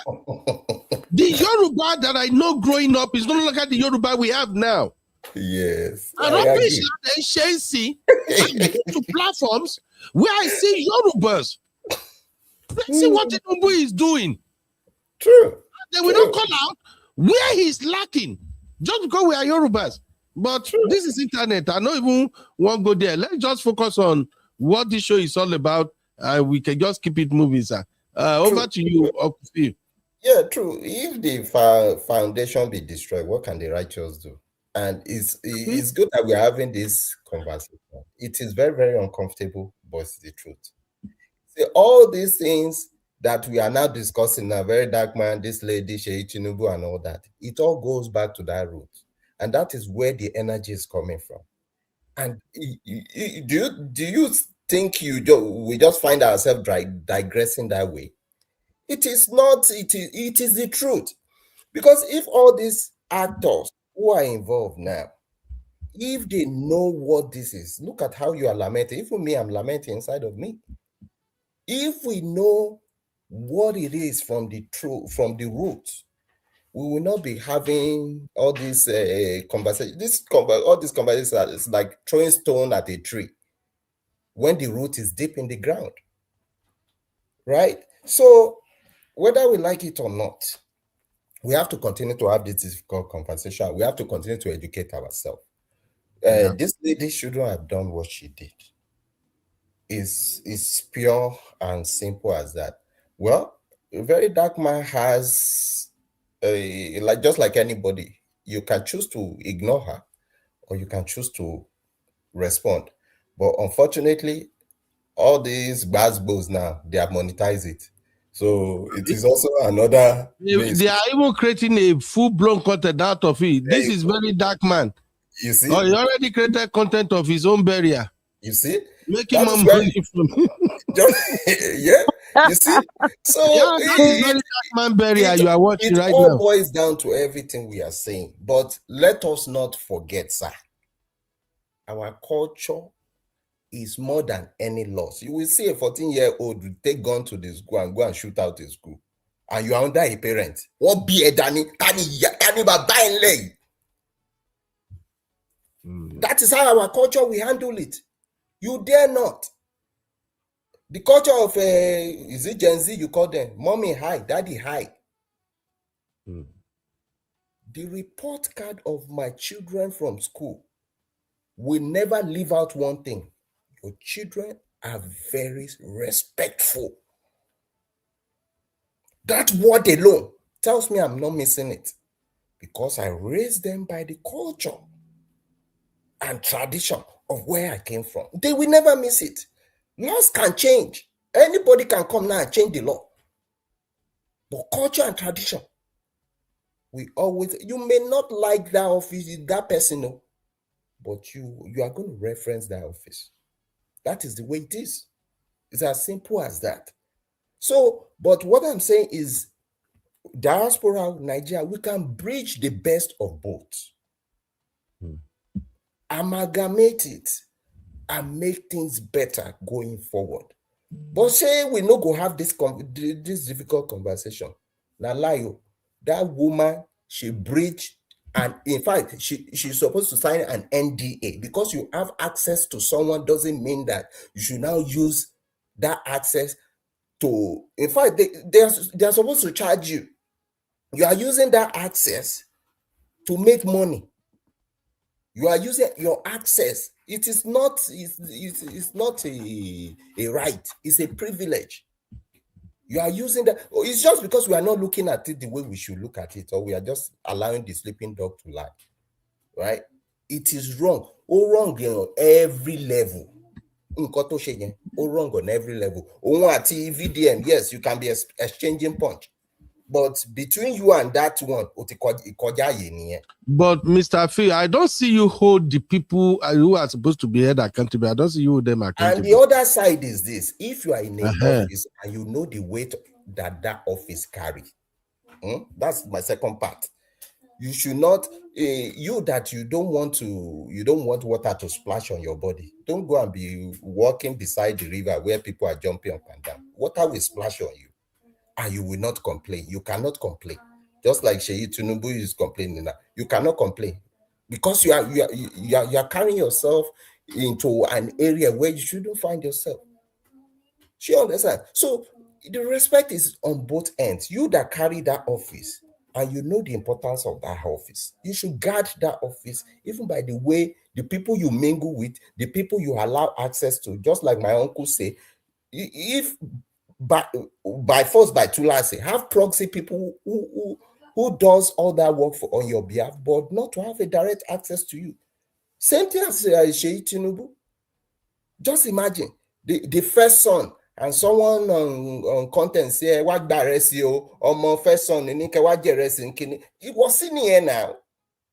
So that is why we can have this conversation. But as the son of the president, what you can sponsor is for someone to come and line up in Alimosho and eat rice when people are sleeping on top of the lagoon. They don't even have this thing. They will call you out, and rightfully so. You should know that even before being called out. You understand? So all these things, they are just the way it is. It's just like putting a square peg in a round hole. You understand? So me, in my opinion, anything that splash on them, they deserve it, because they walk, and they should be ready to reap what comes with it. And between them and whoever that is dragging them into all of this, they should have a conversation with that person. You have access to me, I'm giving you funds, doesn't mean you should go and be exposing me outside. That's another topic between both of them. And that's why you don't mingle with just any kind of people. Hungry people everywhere. They will drag you. Absolutely. It's as simple as that. Thank you, Uncle Phil. Thank you very much for spending time with me today again. All right. Okay, 9 minutes to go. I'm still going to work. It's my weekend to work. I just want to follow up with VeryDarkMan and the Agbas Boss. That is Uncle Phil right there. Please let me give Uncle Phil his flowers for helping us make it make sense again. All right. Sister Rose, any final words, ma'am? I'm looking at the the thing on your screen. VDM is VDM is so petty. My son, come and rest in my bosom. He is so petty. Brothers, please just take heart. He has done his part. It's for you now to affect your own world. God has called him home. You hear it very clear. There is time for everything. Today is his turn. Tomorrow will be your turn. And what will you tell your maker when you go? Prepare yourself. This is a message to everybody. Prepare yourself. Therefore, we are preparing our brother right now that he will go to the mother earth. Oh, hallelujah. It's too early. It's too early. But he has done his part. He has done his part. Never finish. Take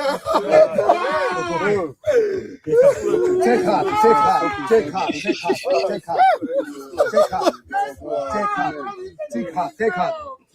So now we are about to proceed to the grave. Before that, you give us 1 minute silence, please. 1 minute silence. 1 minute silence. 1 minute silence. 1 minute silence. 1 minute. Just 1 minute silence. Oh, Jesus Christ. 1 minute silence. Oh, now, too much. Sister Rose, your final take, Jari. No, VDM is so petty. It's like if you he goes to the lowest form. Anyway, what I want to say is that everything is this is what we call the trickle down effect. The girl is symptomatic of the overall problem in the country. She should have where I'm really against her was coming after VDM unprovoked.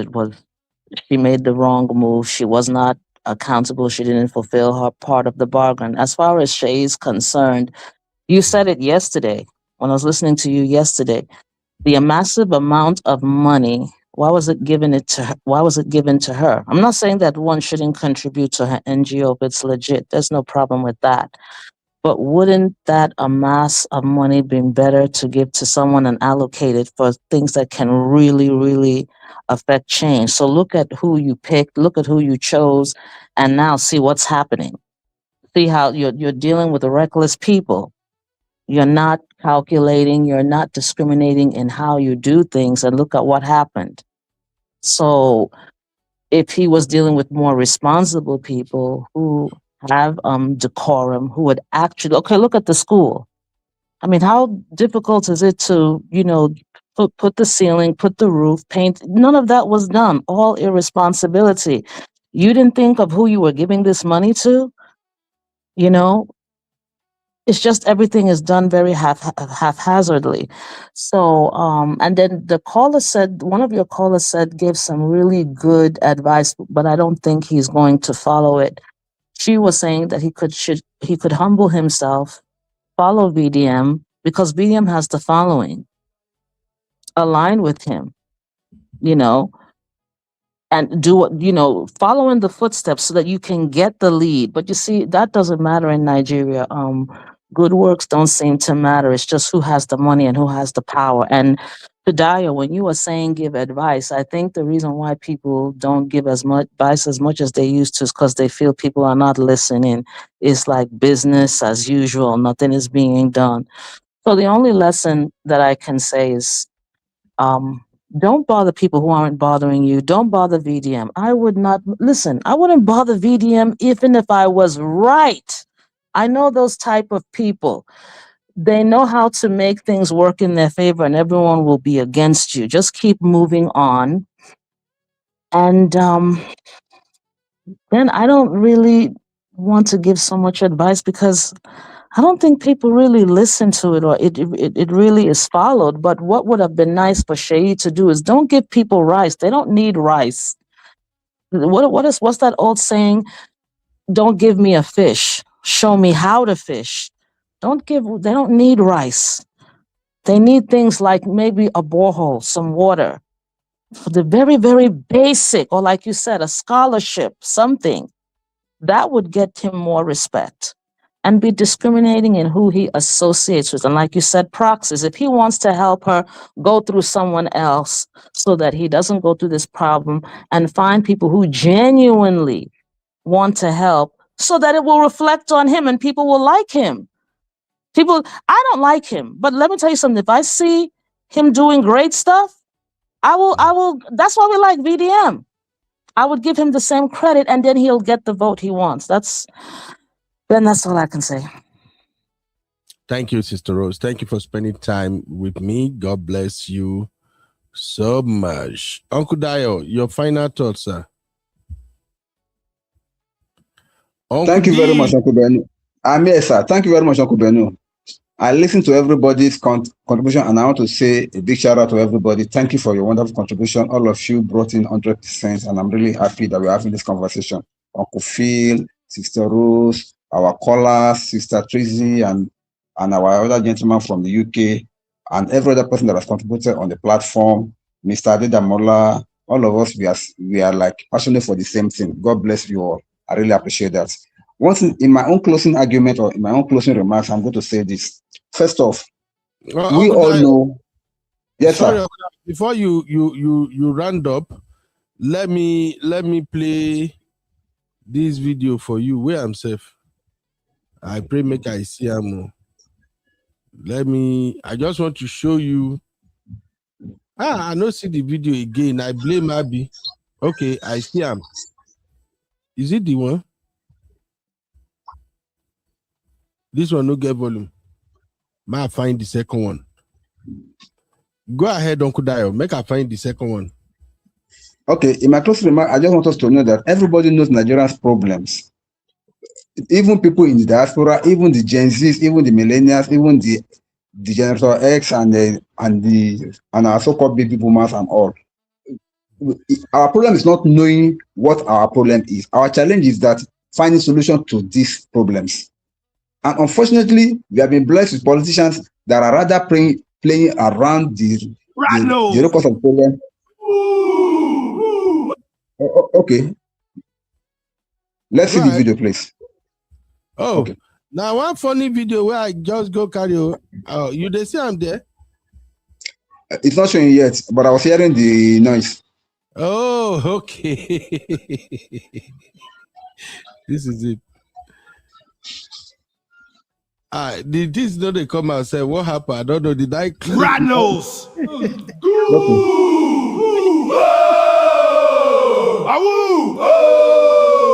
VeryDarkMan. Go ahead. This guy. Anyway, so as I was saying, the major issue here is that we should come around and get a lasting solution to all these problems. Okay, if it is possible that now that we are in the age of social media, I want social media to be much more proactive in pointing out the ills in our society and providing solution to it, and then follow through also. It's not just about talking, it's about following it to action. We all know that our major problem in this country is lack of workable system. We don't have a system that works. Nobody is being held accountable. Public office holders are using their powers anyhow. Government officials, politicians, they are misbehaving, and nobody is being held accountable for it. Even ordinary citizens in the country, they are misbehaving, and nobody is being held accountable because our government is a replica of the people that are in that country. Whoever is in government today, they are just a replica of us, the people in the country. So it's not about them, it's about us as a nation, it's about us as a people. Because we need to realize that until we change for the better, people up there will not change. And then it's so painful that sometimes they rub this insult upon our faces. Every time, every year in, year out, during the campaign, they come around distributing money, distributing food, as if they want people to remain in perpetual poverty. Only for them to have their ways, and once they have their ways, look at all of them, Uncle Beno. Look at all of them. And every politician in Nigeria now is a multi-billionaire. I bet you 97 to 99% of them are there for what they can make into their own pockets. It's a shame. Politics is no longer something that you go there to go and do what, to go and contribute what you can do for your country. It is where you go to and make it, to go and enrich yourself, enrich your generation, even to the third and the last generation. From Nigeria's money.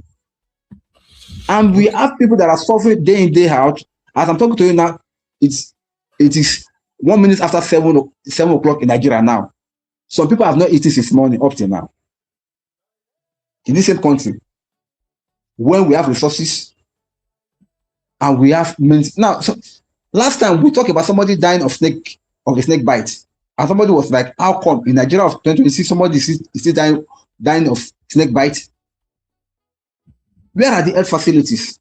Where are the medical hospitals? How much does it cost? I would have loved Seyi to do something. If only he has good people advising him. Create medical centers in all the local governments around the state. At least create one. You have power to do so. You have the power to do so. Talk to your father. Let them implement projects and fund those hospitals with medicine. And see, our problem is not getting projects. Our problem is implementing them and then maintaining them. We have fundamental problems in Nigeria because if government builds an hospital today, apart from the fact that allegedly they may kind of overblown the budget for it, at least they will build it. But maintaining it also is another issue because people will start going to pilfer from those places. And I still blame that on the government because if you should build something, you should be able to maintain it. You should be able to monitor it and keep it safe. So if they can do that, why is it that many companies are running away from Nigeria? Why is it that we have so many multi-millionaires and multi-billionaires in the country, but they are afraid of setting up companies because people will come there to steal them dry? You employ people to work for you in your company in Nigeria here, they will come there to come and steal you dry. An average person, I'm sorry to say this, I'm a Nigerian and I'm proud Nigeria. An average Nigerian now is always thinking about himself first before any other person. It's a shame. Where's our integrity as a nation? Where's our integrity as a people? When we go out there only just for us, we want to make life better for ourselves at the expense of every other person. So my final take is this: let us look inward as a nation, as an individual. Let us say the change starts with me.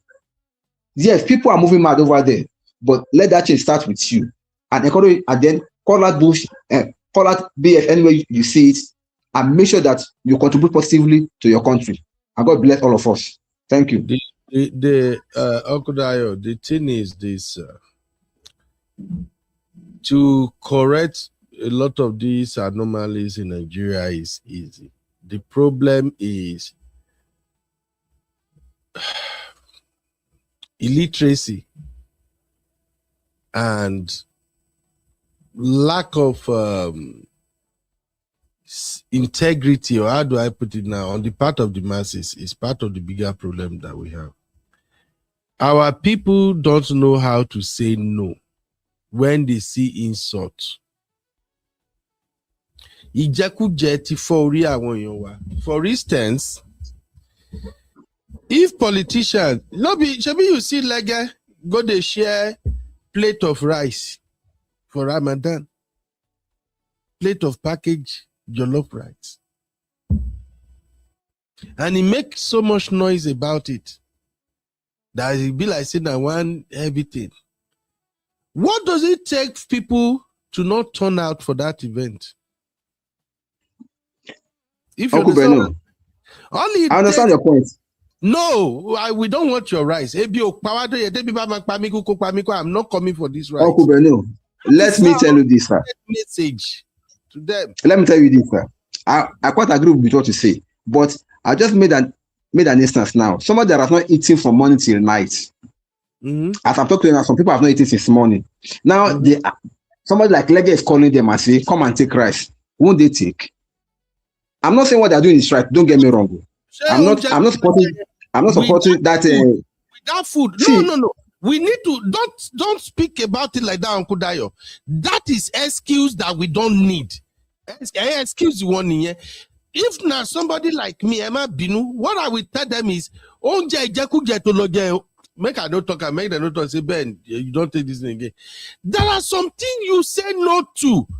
Even if the hunger want to kill you, that is how you shove it down the ass of some of these people so that they will do the right thing. Tell her, if it were before, if they won't give out that kind of rice, not be that small plate, oh my Toby Bembeni. But kilo happen. The next one, Guguru Atekpanoma Kifun. I get what you are saying, Okudayo, but let us not be making excuses for them. That is why we have problem in Nigeria. We give excuses. We always try to rationalize why people do this. No. Let me say it now and say it once and for all. Some of us get to where we are because we decided that we are not going to eat crumb from the table of oppressor. Right now, I know many young boys in Nigeria that I have mentored, I have guided. They are doing way better. And they are not from Rishom or anything. All I did was to encourage them to say no to mess. Can I excuse you, Wakudayo? I get it. When we say, they don't have a choice. They being power no every yellow magpie. Is this not the same madness that we have been witnessing all this while? That is why it's so convenient for Seyi and his cronies to say, go and give them rice. That is an insult. There are some things you don't. What did VeryDarkMan said? VeryDarkMan no talk say that they take 600 million.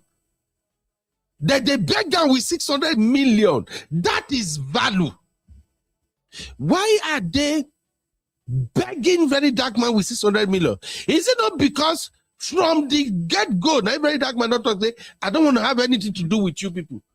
Your money don't freak me. Go and sit your butt somewhere. I can bet you, if VeryDarkMan change tomorrow, say, NPC, okay, I will not attack you people again. They won't mind to give him 2 billion naira. That is value. Our people don't know how to value themselves. That is why they are selling themselves short and they are being treated badly every freaking time. I might be no kudayo. Me, I agree with you, sir. I understand the point here, but that is exactly what we have to change. We have to let people know that hunger will catch you today. If you, because of hunger, you go eat you go eat crumb. Where they fall from the table of one person, that crumb where you chop, you don't go stop the hunger from catching you tomorrow. But when the person will expect you to come and eat crumb, when he say you not go eat that crumb, he go put plate on top the table because he needed something from you. He go put plate on top the table. Yes, sir. Nigeria has passed that level. Oh. Let me quickly say this. I'm sure you must have heard this before. This is not new. You must have heard people saying that if they bring you money, collect it. If they bring you food, take it. When it's time for you to vote your conscience. Have you heard that slogan before? Over and over again. To me, it's a stupid slogan. Thank you. No. Do you know why it's not a stupid? It's not a stupid one. It is because those politicians that are bringing you money, that are bringing you food, they are bringing you your own money, your own nation's money. It's national money. If you don't take it, good for you. If you take it, good for you. But the point is that vote your conscience. Nobody will enter that polling booth with you. You are there only by yourself. Uncle you are there only by yourself. And then when you vote your conscience. It's not because of say anybody give you 10,000 naira or give you 20,000 naira, you go and vote for them. No. People have graduated from that level. No, I don't want to know, sir. People have graduated from that level.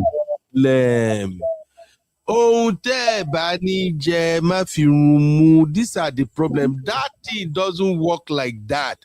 That when they bring money, collect it, vote your. It doesn't work. What they do now, they give you money, they collect your PVC. Don't we see it when they wanted to remove Natasha? You don't see him. Uncle Dayo, I know. No. That's why I want to stay away from Nigeria because my stress and you're out. No, Uncle Beno. No. There are some of us that even when we were in Nigeria, when we sleep and we wake up, we don't know what we are going to eat tomorrow. We still don't collect all this mess. Where are we today? That's the point I'm making. It doesn't help nothing. They are smarter. They give you 5K, they collect your PVC. They go repair Kudayo. We see. Your PVC, they cannot use your PVC, sir. That era is gone. Now you must accredit with your thumbprint. That era is gone, Uncle Beno. If you give somebody your PVC now, they cannot vote with your PVC. Let's be realistic, sir. You have to accredit with your thumbprint at the polling booth before you can vote. I'm still against that message. That message of collector is your national cake. Vote your conscience. I'm still against it. It is still the reason why politicians still feel they have upper hand. They don't have ways to monitor you whether you vote or you don't vote. What I'm saying is, when you said no, you are sending the right message across to them. Seyi Tinubu call a peace to the VeryDarkMan. Did Seyi Tinubu have to write an epistle before people like Obi Kubana them Monina Wata? When did he mandate? Did he have to do anything?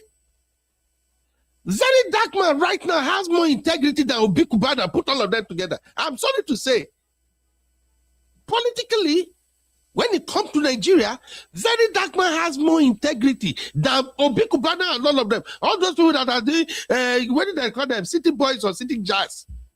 Why? Because they can't buy him. That is what Nigerians need to do, to send the right message to the authority. Davido wanted to oppress that woman. Police don't carry that woman, not everything. When Showore stand there, VeryDarkMan day, all the people will go there. When they are like, hell no. When they happen, they don't release the woman. Mama Sorobai will go talk like this from now to Jericho. Nigeria will be moving. Where we there now? Are we from bad to worse or worst already? I think we are at worst now. I mean, we never reach worst. If they give you money, don't take it. That 20K, 50K, it will solve your problem. Your student school fees will still have to be paid. Many of us come to this abroad, this Western world. Our children does not attend private school. It's public school they are attending. We don't pay a dime. You know why? The public school is standard. Even though you might say, oh, the academic performance of Pikin way there for private school is way beyond and above those in public school. At times when you know what you are doing, your children will still have the same performance level. But our taxpayers' money is working. That is what we need in Nigeria. May we not push and say, when they bring up, collect. Don't collect it. Some of this money is what is holding many of you people down. You know the kind of juju or something where they don't do around that money before they even share them. What are we saying? Me, as a Christian, I know this for sure. That money that they are sharing, that they are giving you, that money will not liberate you. It won't make you rich. It won't even solve your problem. That money may not even last 3-4 days. So why can't you just say no? Just to send a message to them. You will see the way these politicians will start panicking now. Once they see that the money has no impact on our people. So Uncle Dayo, economic convention, we will still be where we are. You know, no fool, Babani confidence is turn Gbogbo country upside down. Because everybody in Gbogbo, they now know that you can buy. Even the one where they cry, 1,000, 2,000, you don't buy there. So, yes, sir. Uncle Beno, not everybody is collecting money. Don't get me wrong. When I was talking that some people are collecting and they're voting their country, I'm not saying that everybody does that. Now we have a generation of people that even though they want to die, they will die. They will not collect any money from any politicians. I wish I am one of them. What I'm trying to make you to realize is that, what I'm trying to make you realize is that we have people of diverse condition and situation in this country called Nigeria. We have people that will collect 10,000 naira and sell their conscience. And we have people that will collect and they will still not sell their conscience. And people that will never collect at all, that will still maintain their integrity. One of us is VDM, as you can see. He's not the only one. There are many of us like that in this country, that no matter what, will not take shishi from anybody. Why do we think that many people went after PO the last time? It's because of policy of we are not giving shishi.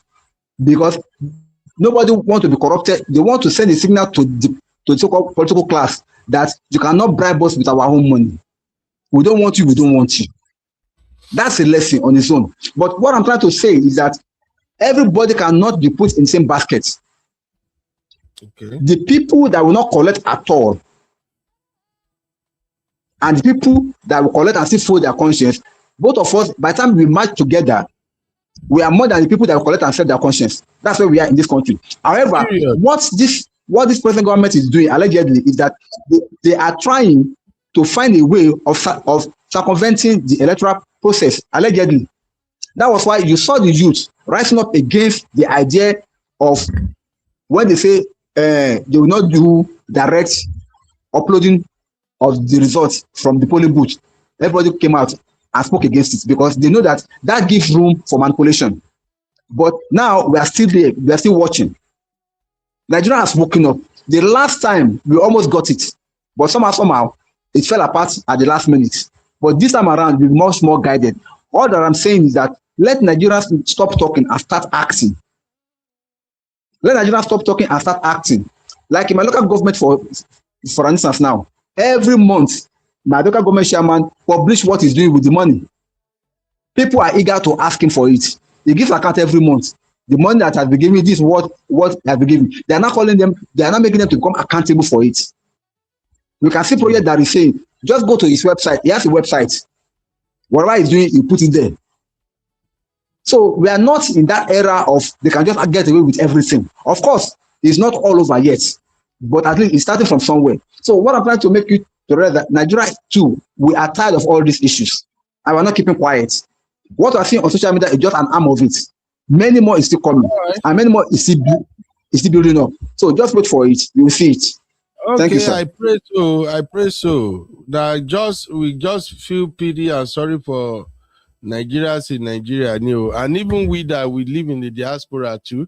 The thing is affecting us too. So many things you can do in Nigeria because of the messy situation you have in Nigeria. You can't go and attempt it. I know you guys will say, "Oh, don't worry. When you come, you want to invest. You can invest. You can do It is not like that. And let me just quickly say this. You see the way you can leave Nigeria and come over to the US, and you will struggle like a year or two before you can adjust into the system. That is the way it is with many of us in diaspora now. If we come back to Nigeria, we don't know Jack. We be like JJC. Yes, we know the address to our house. We know where our family, everybody dey, but we don't know the system anymore. So for those people who want to go back to Nigeria, I want to go and invest, I want to go and bear in mind, when you go back to Nigeria, it will take you a year or two for you to readjust back into the system, for you to understand how things works now in Nigeria. And that is not how it's supposed to be. It's supposed to be easier for everybody to go back home and just fit into the system. But hopefully we get there. All right, Uncle Dayo Eshegon, thanks for spending time with me. I really appreciate it. Thank you very much, sir. Everybody, sir. We have a very good conversation today, and I enjoy it. All right. All right, ladies and gentlemen, as I'm leaving you, I want to give you one bedu. Let me know if you like this bedu. It's still from this bass boss that is ongoing.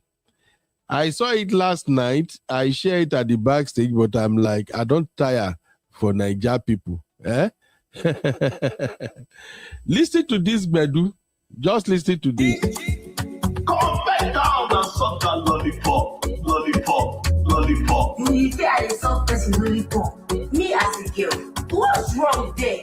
What's wrong? Put your mouth there. Put your mouth there. I saw say lollipop. Lollipop, lollipop. Are you hear it? Come back down and suck that lollipop. You guys hear this music? What's wrong there? What's wrong? Lollipop. Come back. And let us stand where I stand. You know how many businesses are don't start? The president's son gave you money. Did they use our taxi and money? Did they challenge me? They ask me, say, where did Mitchi get money to rent that kind of shop? By some say lollipop. Lollipop, lollipop. By some say lollipop. Say shame, say pity. By some say lollipop. Lollipop, lollipop. By some say lollipop. Lollipop, lollipop. Come back down and suck that lollipop. Lollipop, lollipop. You say I a soft person lollipop. Me as a girl. What's wrong there? What's wrong? Put your mouth there. By some say lollipop. Lollipop, lollipop. By some say lollipop. Lollipop. Come back down and suck that lollipop. Me as a girl. What's wrong there? What's wrong? Lollipop. I speak. You can never stand where I stand. You know how many businesses are don't start? The president's son gave you money. Did they use our taxi and money? Did they challenge me? They ask me, say, where did Mitchi get money to rent that kind of shop? By some say lollipop. Lollipop, lollipop. By some say lollipop. Say shame, say pity. By some say lollipop. Lollipop, lollipop. By some say lollipop. Lollipop, lollipop.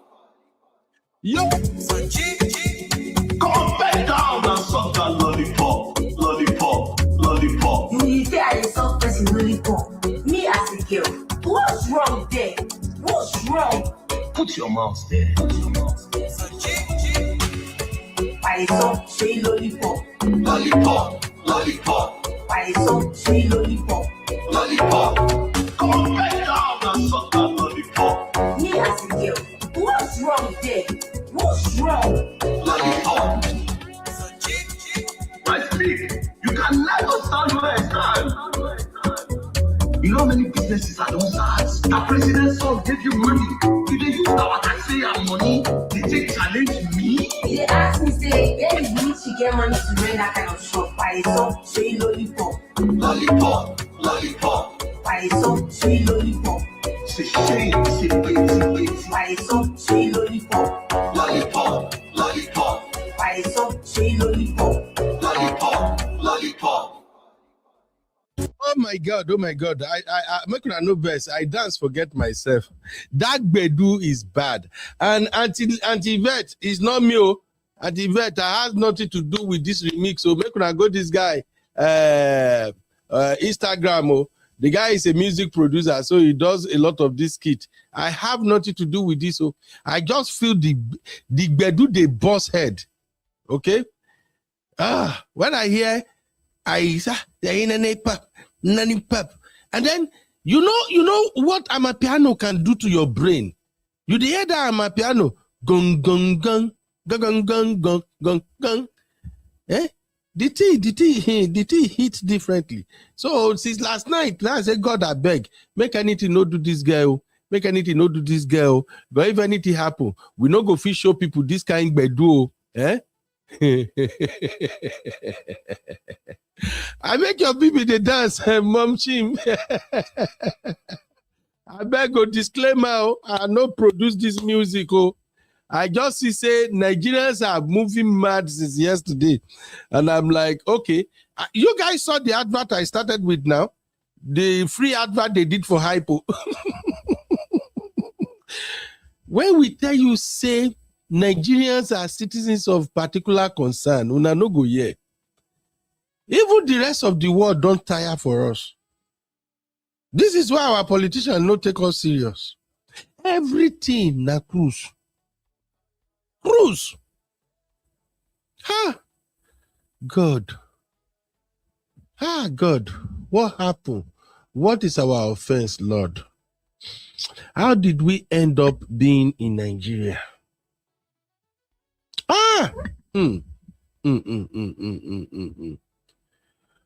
Oh, yes, so Peanut, we play too much for Nigeria.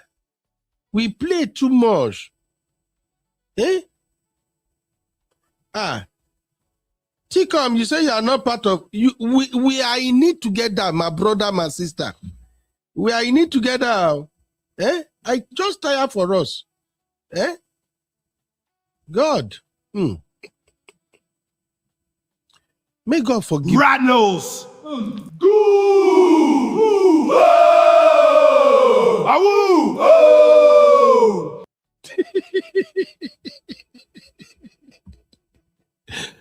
I say make ChatGPT create Ratel for me. You know Greek Ratel.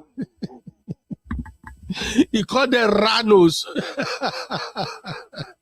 Anyway, thank you, ladies and gentlemen. I really appreciate everybody who called in today. My sister Tracy, God bless you. My brother from UK, thank you very much. Sister Rose, Uncle Phil. Uncle Phil, you know, Uncle Phil go land the point. Uncle Phil go the arranger one by one. Thank you, Uncle Phil. Uncle Dio. Wow, Uncle Dio, I don't even know what we go do for you. Every day you are here, make it make sense for us. Oh, see, Chris, I say song of the year.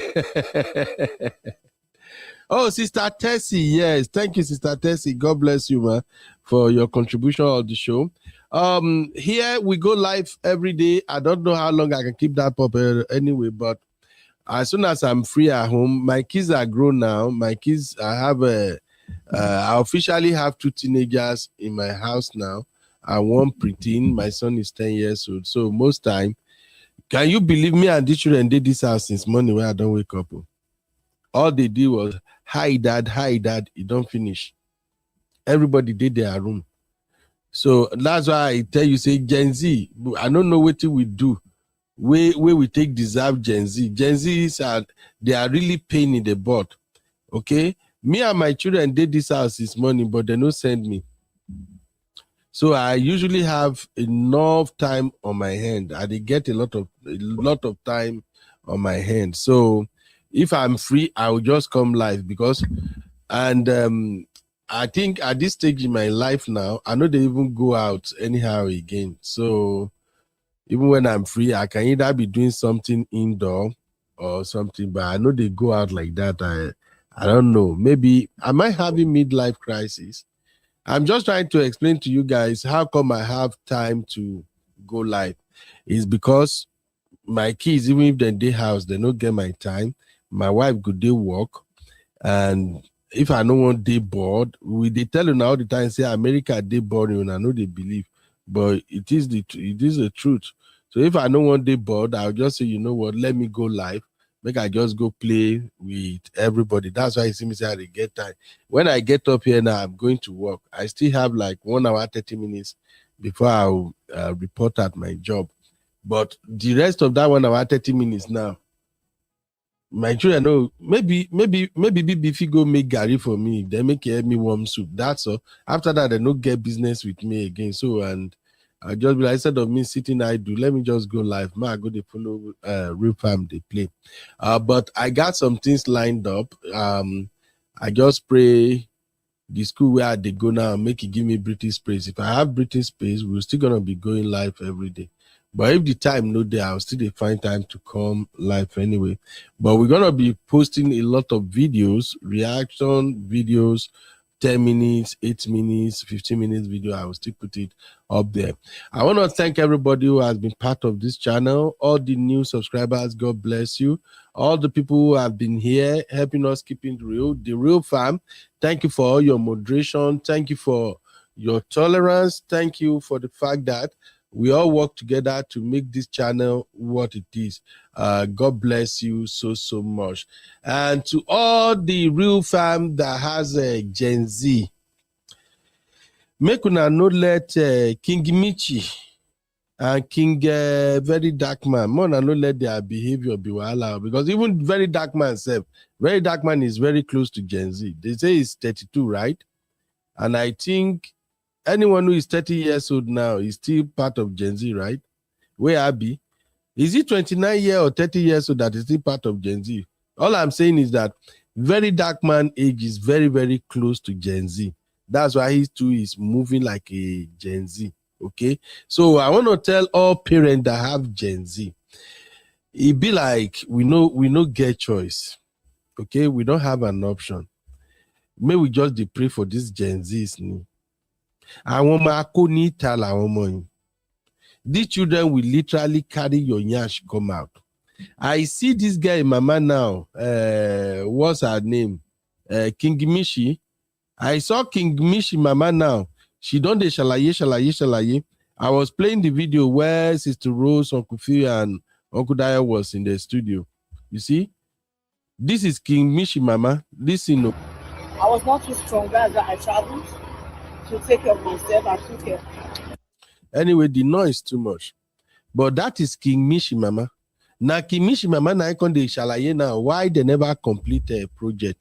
When I tell una say something is wrong with Gen Z, una go say, leave Gen Z alone, no come for them. Is it not Gen Z that will not complete a project and come and announce that a complete project under 6 days? Eh? What have we done to deserve Gen Z? Yes, Auntie Yinka, and she's an only child though. What have we done to want this thing from Gen Z? Eh? Jesus. Now the mama don't come out now, they shalaye, they pinpoint, they turn on water, turn on this one, point here, point there. Oh, thank you, Auntie Yvette. Auntie Yvette, say, you be, I love your channel. Always something to learn. Oh, thank you, ma. Thank you. God bless you, Auntie Yvette. We appreciate. So please, don't let us be discouraged. See, mama, they turn on water now. They turn this one, they point here. If mama don't turn to content creator by fire, by force. Eh? Let us pray for Gen Z. We don't have a choice. And I blame millennials for whatever this Gen Z are doing now. Eh? Lady says she turned site engineer overnight.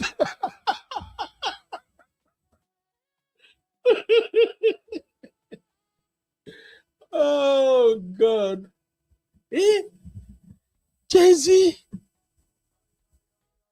Hey, yeah. Yes, I heard that, Biba. They said the mama like VDM. Not true. I just don't know. Maybe let's just pray for them. They are something else. I have two. If you leave one day and see me and my daughter go back and forth, you go pity me. I don't poshani. Before I come live, I've been to her room like 3 times this morning. Is it that she take my thing or I say do something, she's questioning me? And one thing about Gen Z, they believe that they get substance past everybody. You can't tell them nothing. Gen Z. Eh? You can't tell them nothing. If Gen Z cause wahala, come meet you where you there as parent. Sometimes you go almost one question God, say, God, what did I do? And as you see them, so as you see Gen Z, so their belly no they deep. That is one crazy thing about them again. Their belly no they deep. This moment, their matter be like weather. This moment, they feel say they want to turn the whole house upside down. Next minute, I've forgiven you, I've forgiven you. I can't understand these children. Now, if care is not taken now, this Yaya King Mitchy, she feel not tell her mama say she won't do prank, say she drink hypo. The mama feel just call the mama over and say, King Mitchy timu hypo. Make you almost go give the mama heart attack. That's what we say the only one pikin you get. That is how nasty and how crazy Gen Zs could be. Eh? I just sorry for the mama. And again, Gen Z, they are so terrible. Gen Z no send you. That is another lesson I want you people to take away from today's show. When you are dealing with Gen Z, No go waka anyhow. They go draw you for grand though. Well, Jay-Z wa okay, Lotiti o. And they tell you. And Jay-Z, how do I describe? When somebody borrow me this grammar, only no fufu. How do you describe person where get no fufu?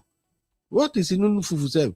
You know, when person fee go from 0 to 100, how do we describe them? Where to be the grammar? I beg. Gen Zs are like that. Their matter be like Austin weather. I live in Austin, in Texas. Here in Austin, you can't predict our weather. Our weather is the most bipolar weather I've ever seen. This morning now, the weather cold. As I follow you talk now, they look through my office window now. Sun don't they shine. Now so Gen Z matter be. They be like weather. Since yesterday now, or day before yesterday, now Mitchy, now he go. Okay, tell me who fi go attack VeryDarkMan unprovoked if no be Gen Z. I know say how big go stick up for me when she see this one. But tell me, who go fi go attack VeryDarkMan when VeryDarkMan sit down on no jeje? That is to tell you how not take the loose for Gen Z head. From when he attack VeryDarkMan attack her back. She don't cry. She don't gaslight Nigeria. Nothing where this guy never display finishes yesterday. When she say, okay, Nigerians are not pitying me, Abi. In all of this, Nigeria are not pitying me. No, Seyi Tinubu don't follow me. I will kukuma shock all of them. Let me bring my camera. Let's go live. Give me hypo. You pour the thing where they say the hypo. Come on, put water, raise where. Oh yeah, put normal water. Give me the hypo. Nigeria, please take care of my mommy. I'm the only child of my mommy. Ah, gosh. This guy gave me a headache last night. This guy, he gave me headache last night.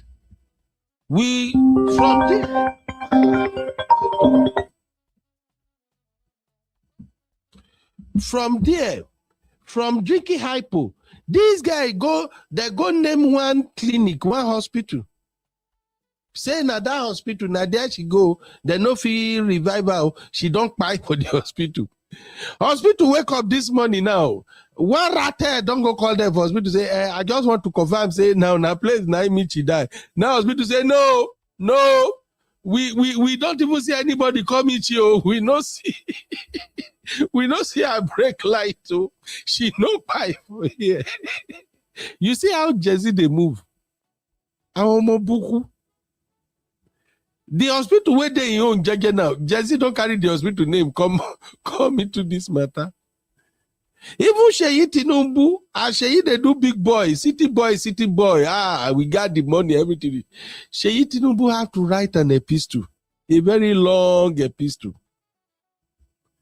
So please, if you are a parent of Gen Z, just continue to pray for them. And wait even they pay me for their matter pass, we say they sabi get money. Gen Zs are so lucky. Then they make money. And with money come another drama. Even my own. If me and my own, we enter here because of our money. My own go they tell me, Dad, I already got plan for that money, Dad. I know what I want to do with my money, Dad. If I tell my Gen Z, hey girl, I think Daddy needs some change. Can you just throw me a $200 idea? My Gen Z will say, Dad, you know how many notes is in $200, right? Dad, I work my butt off for that money, Dad. Gen Z. Anyway, let's continue to pray for them. I pray for this girl mom too, okay? She don't do him again. Now sniper she do this time.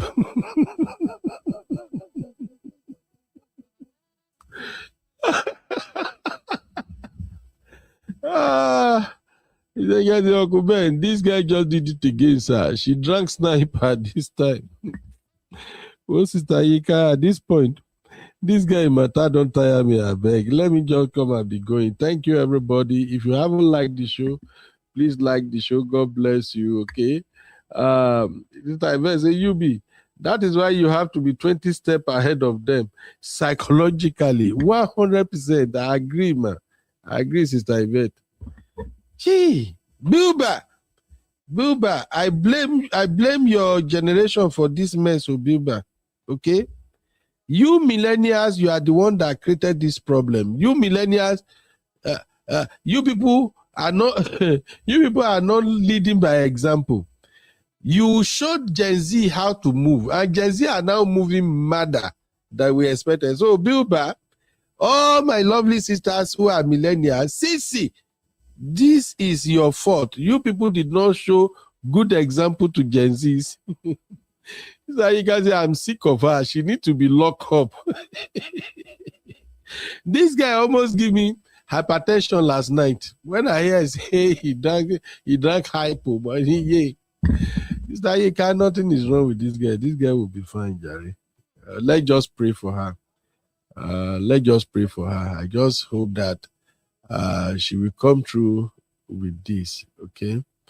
I know the thing is beginning to turn out like it's a shame now, but what can we do? Not being very dark myself. Don't say in they go bury himself. So any man cook any man sin around me. God help us. All right. We gotta go. Let me leave you with our Abby music.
You be in in the building. Hey, vibe with Uncle Bino, let's go. Now happy hour things, you know. Hang out with you, babe. It's our vibe tonight. Hey, laugh and learn, we shining bright. Oh yeah, you be stories, life lessons time. Hey, on the Uncle Beno show, everything feels right. From the streets to the world, we talk real talk. Vibes on the beat make the whole place rock. Happy hour flow with smiles non-stop. Sip and chill with you, be the energy on top. You be stories dropping them every day. Wisdom for life, the happy can't wait. From the grind to the glory, hear what we say. Tune in now, don't delay. Hang out with you, be it's a vibe tonight. Hey, laugh and learn, we shining bright. Oh yeah, you be stories, life lessons time. On the Uncle Beno show, everything feels right. Join the sister circle, oh what a scene. CC Inca, honey baby, and I be so clean. Talk love, talk life, talk dream supreme. Empowerment vibes, like a royal queen team.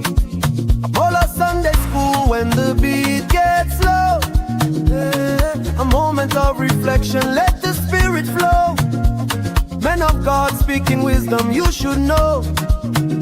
Faith and vibes on the Uncle Beno show. Hang out with you, be come catch that light. Oh yeah, you be stories, keep your heart so bright. Yeah, join the sister circle, feel that fire. Oh yeah, Sunday school for your soul so right. You be nation, we rise together. Love and vibe forever. Uncle Beno show. Yeah, we outside.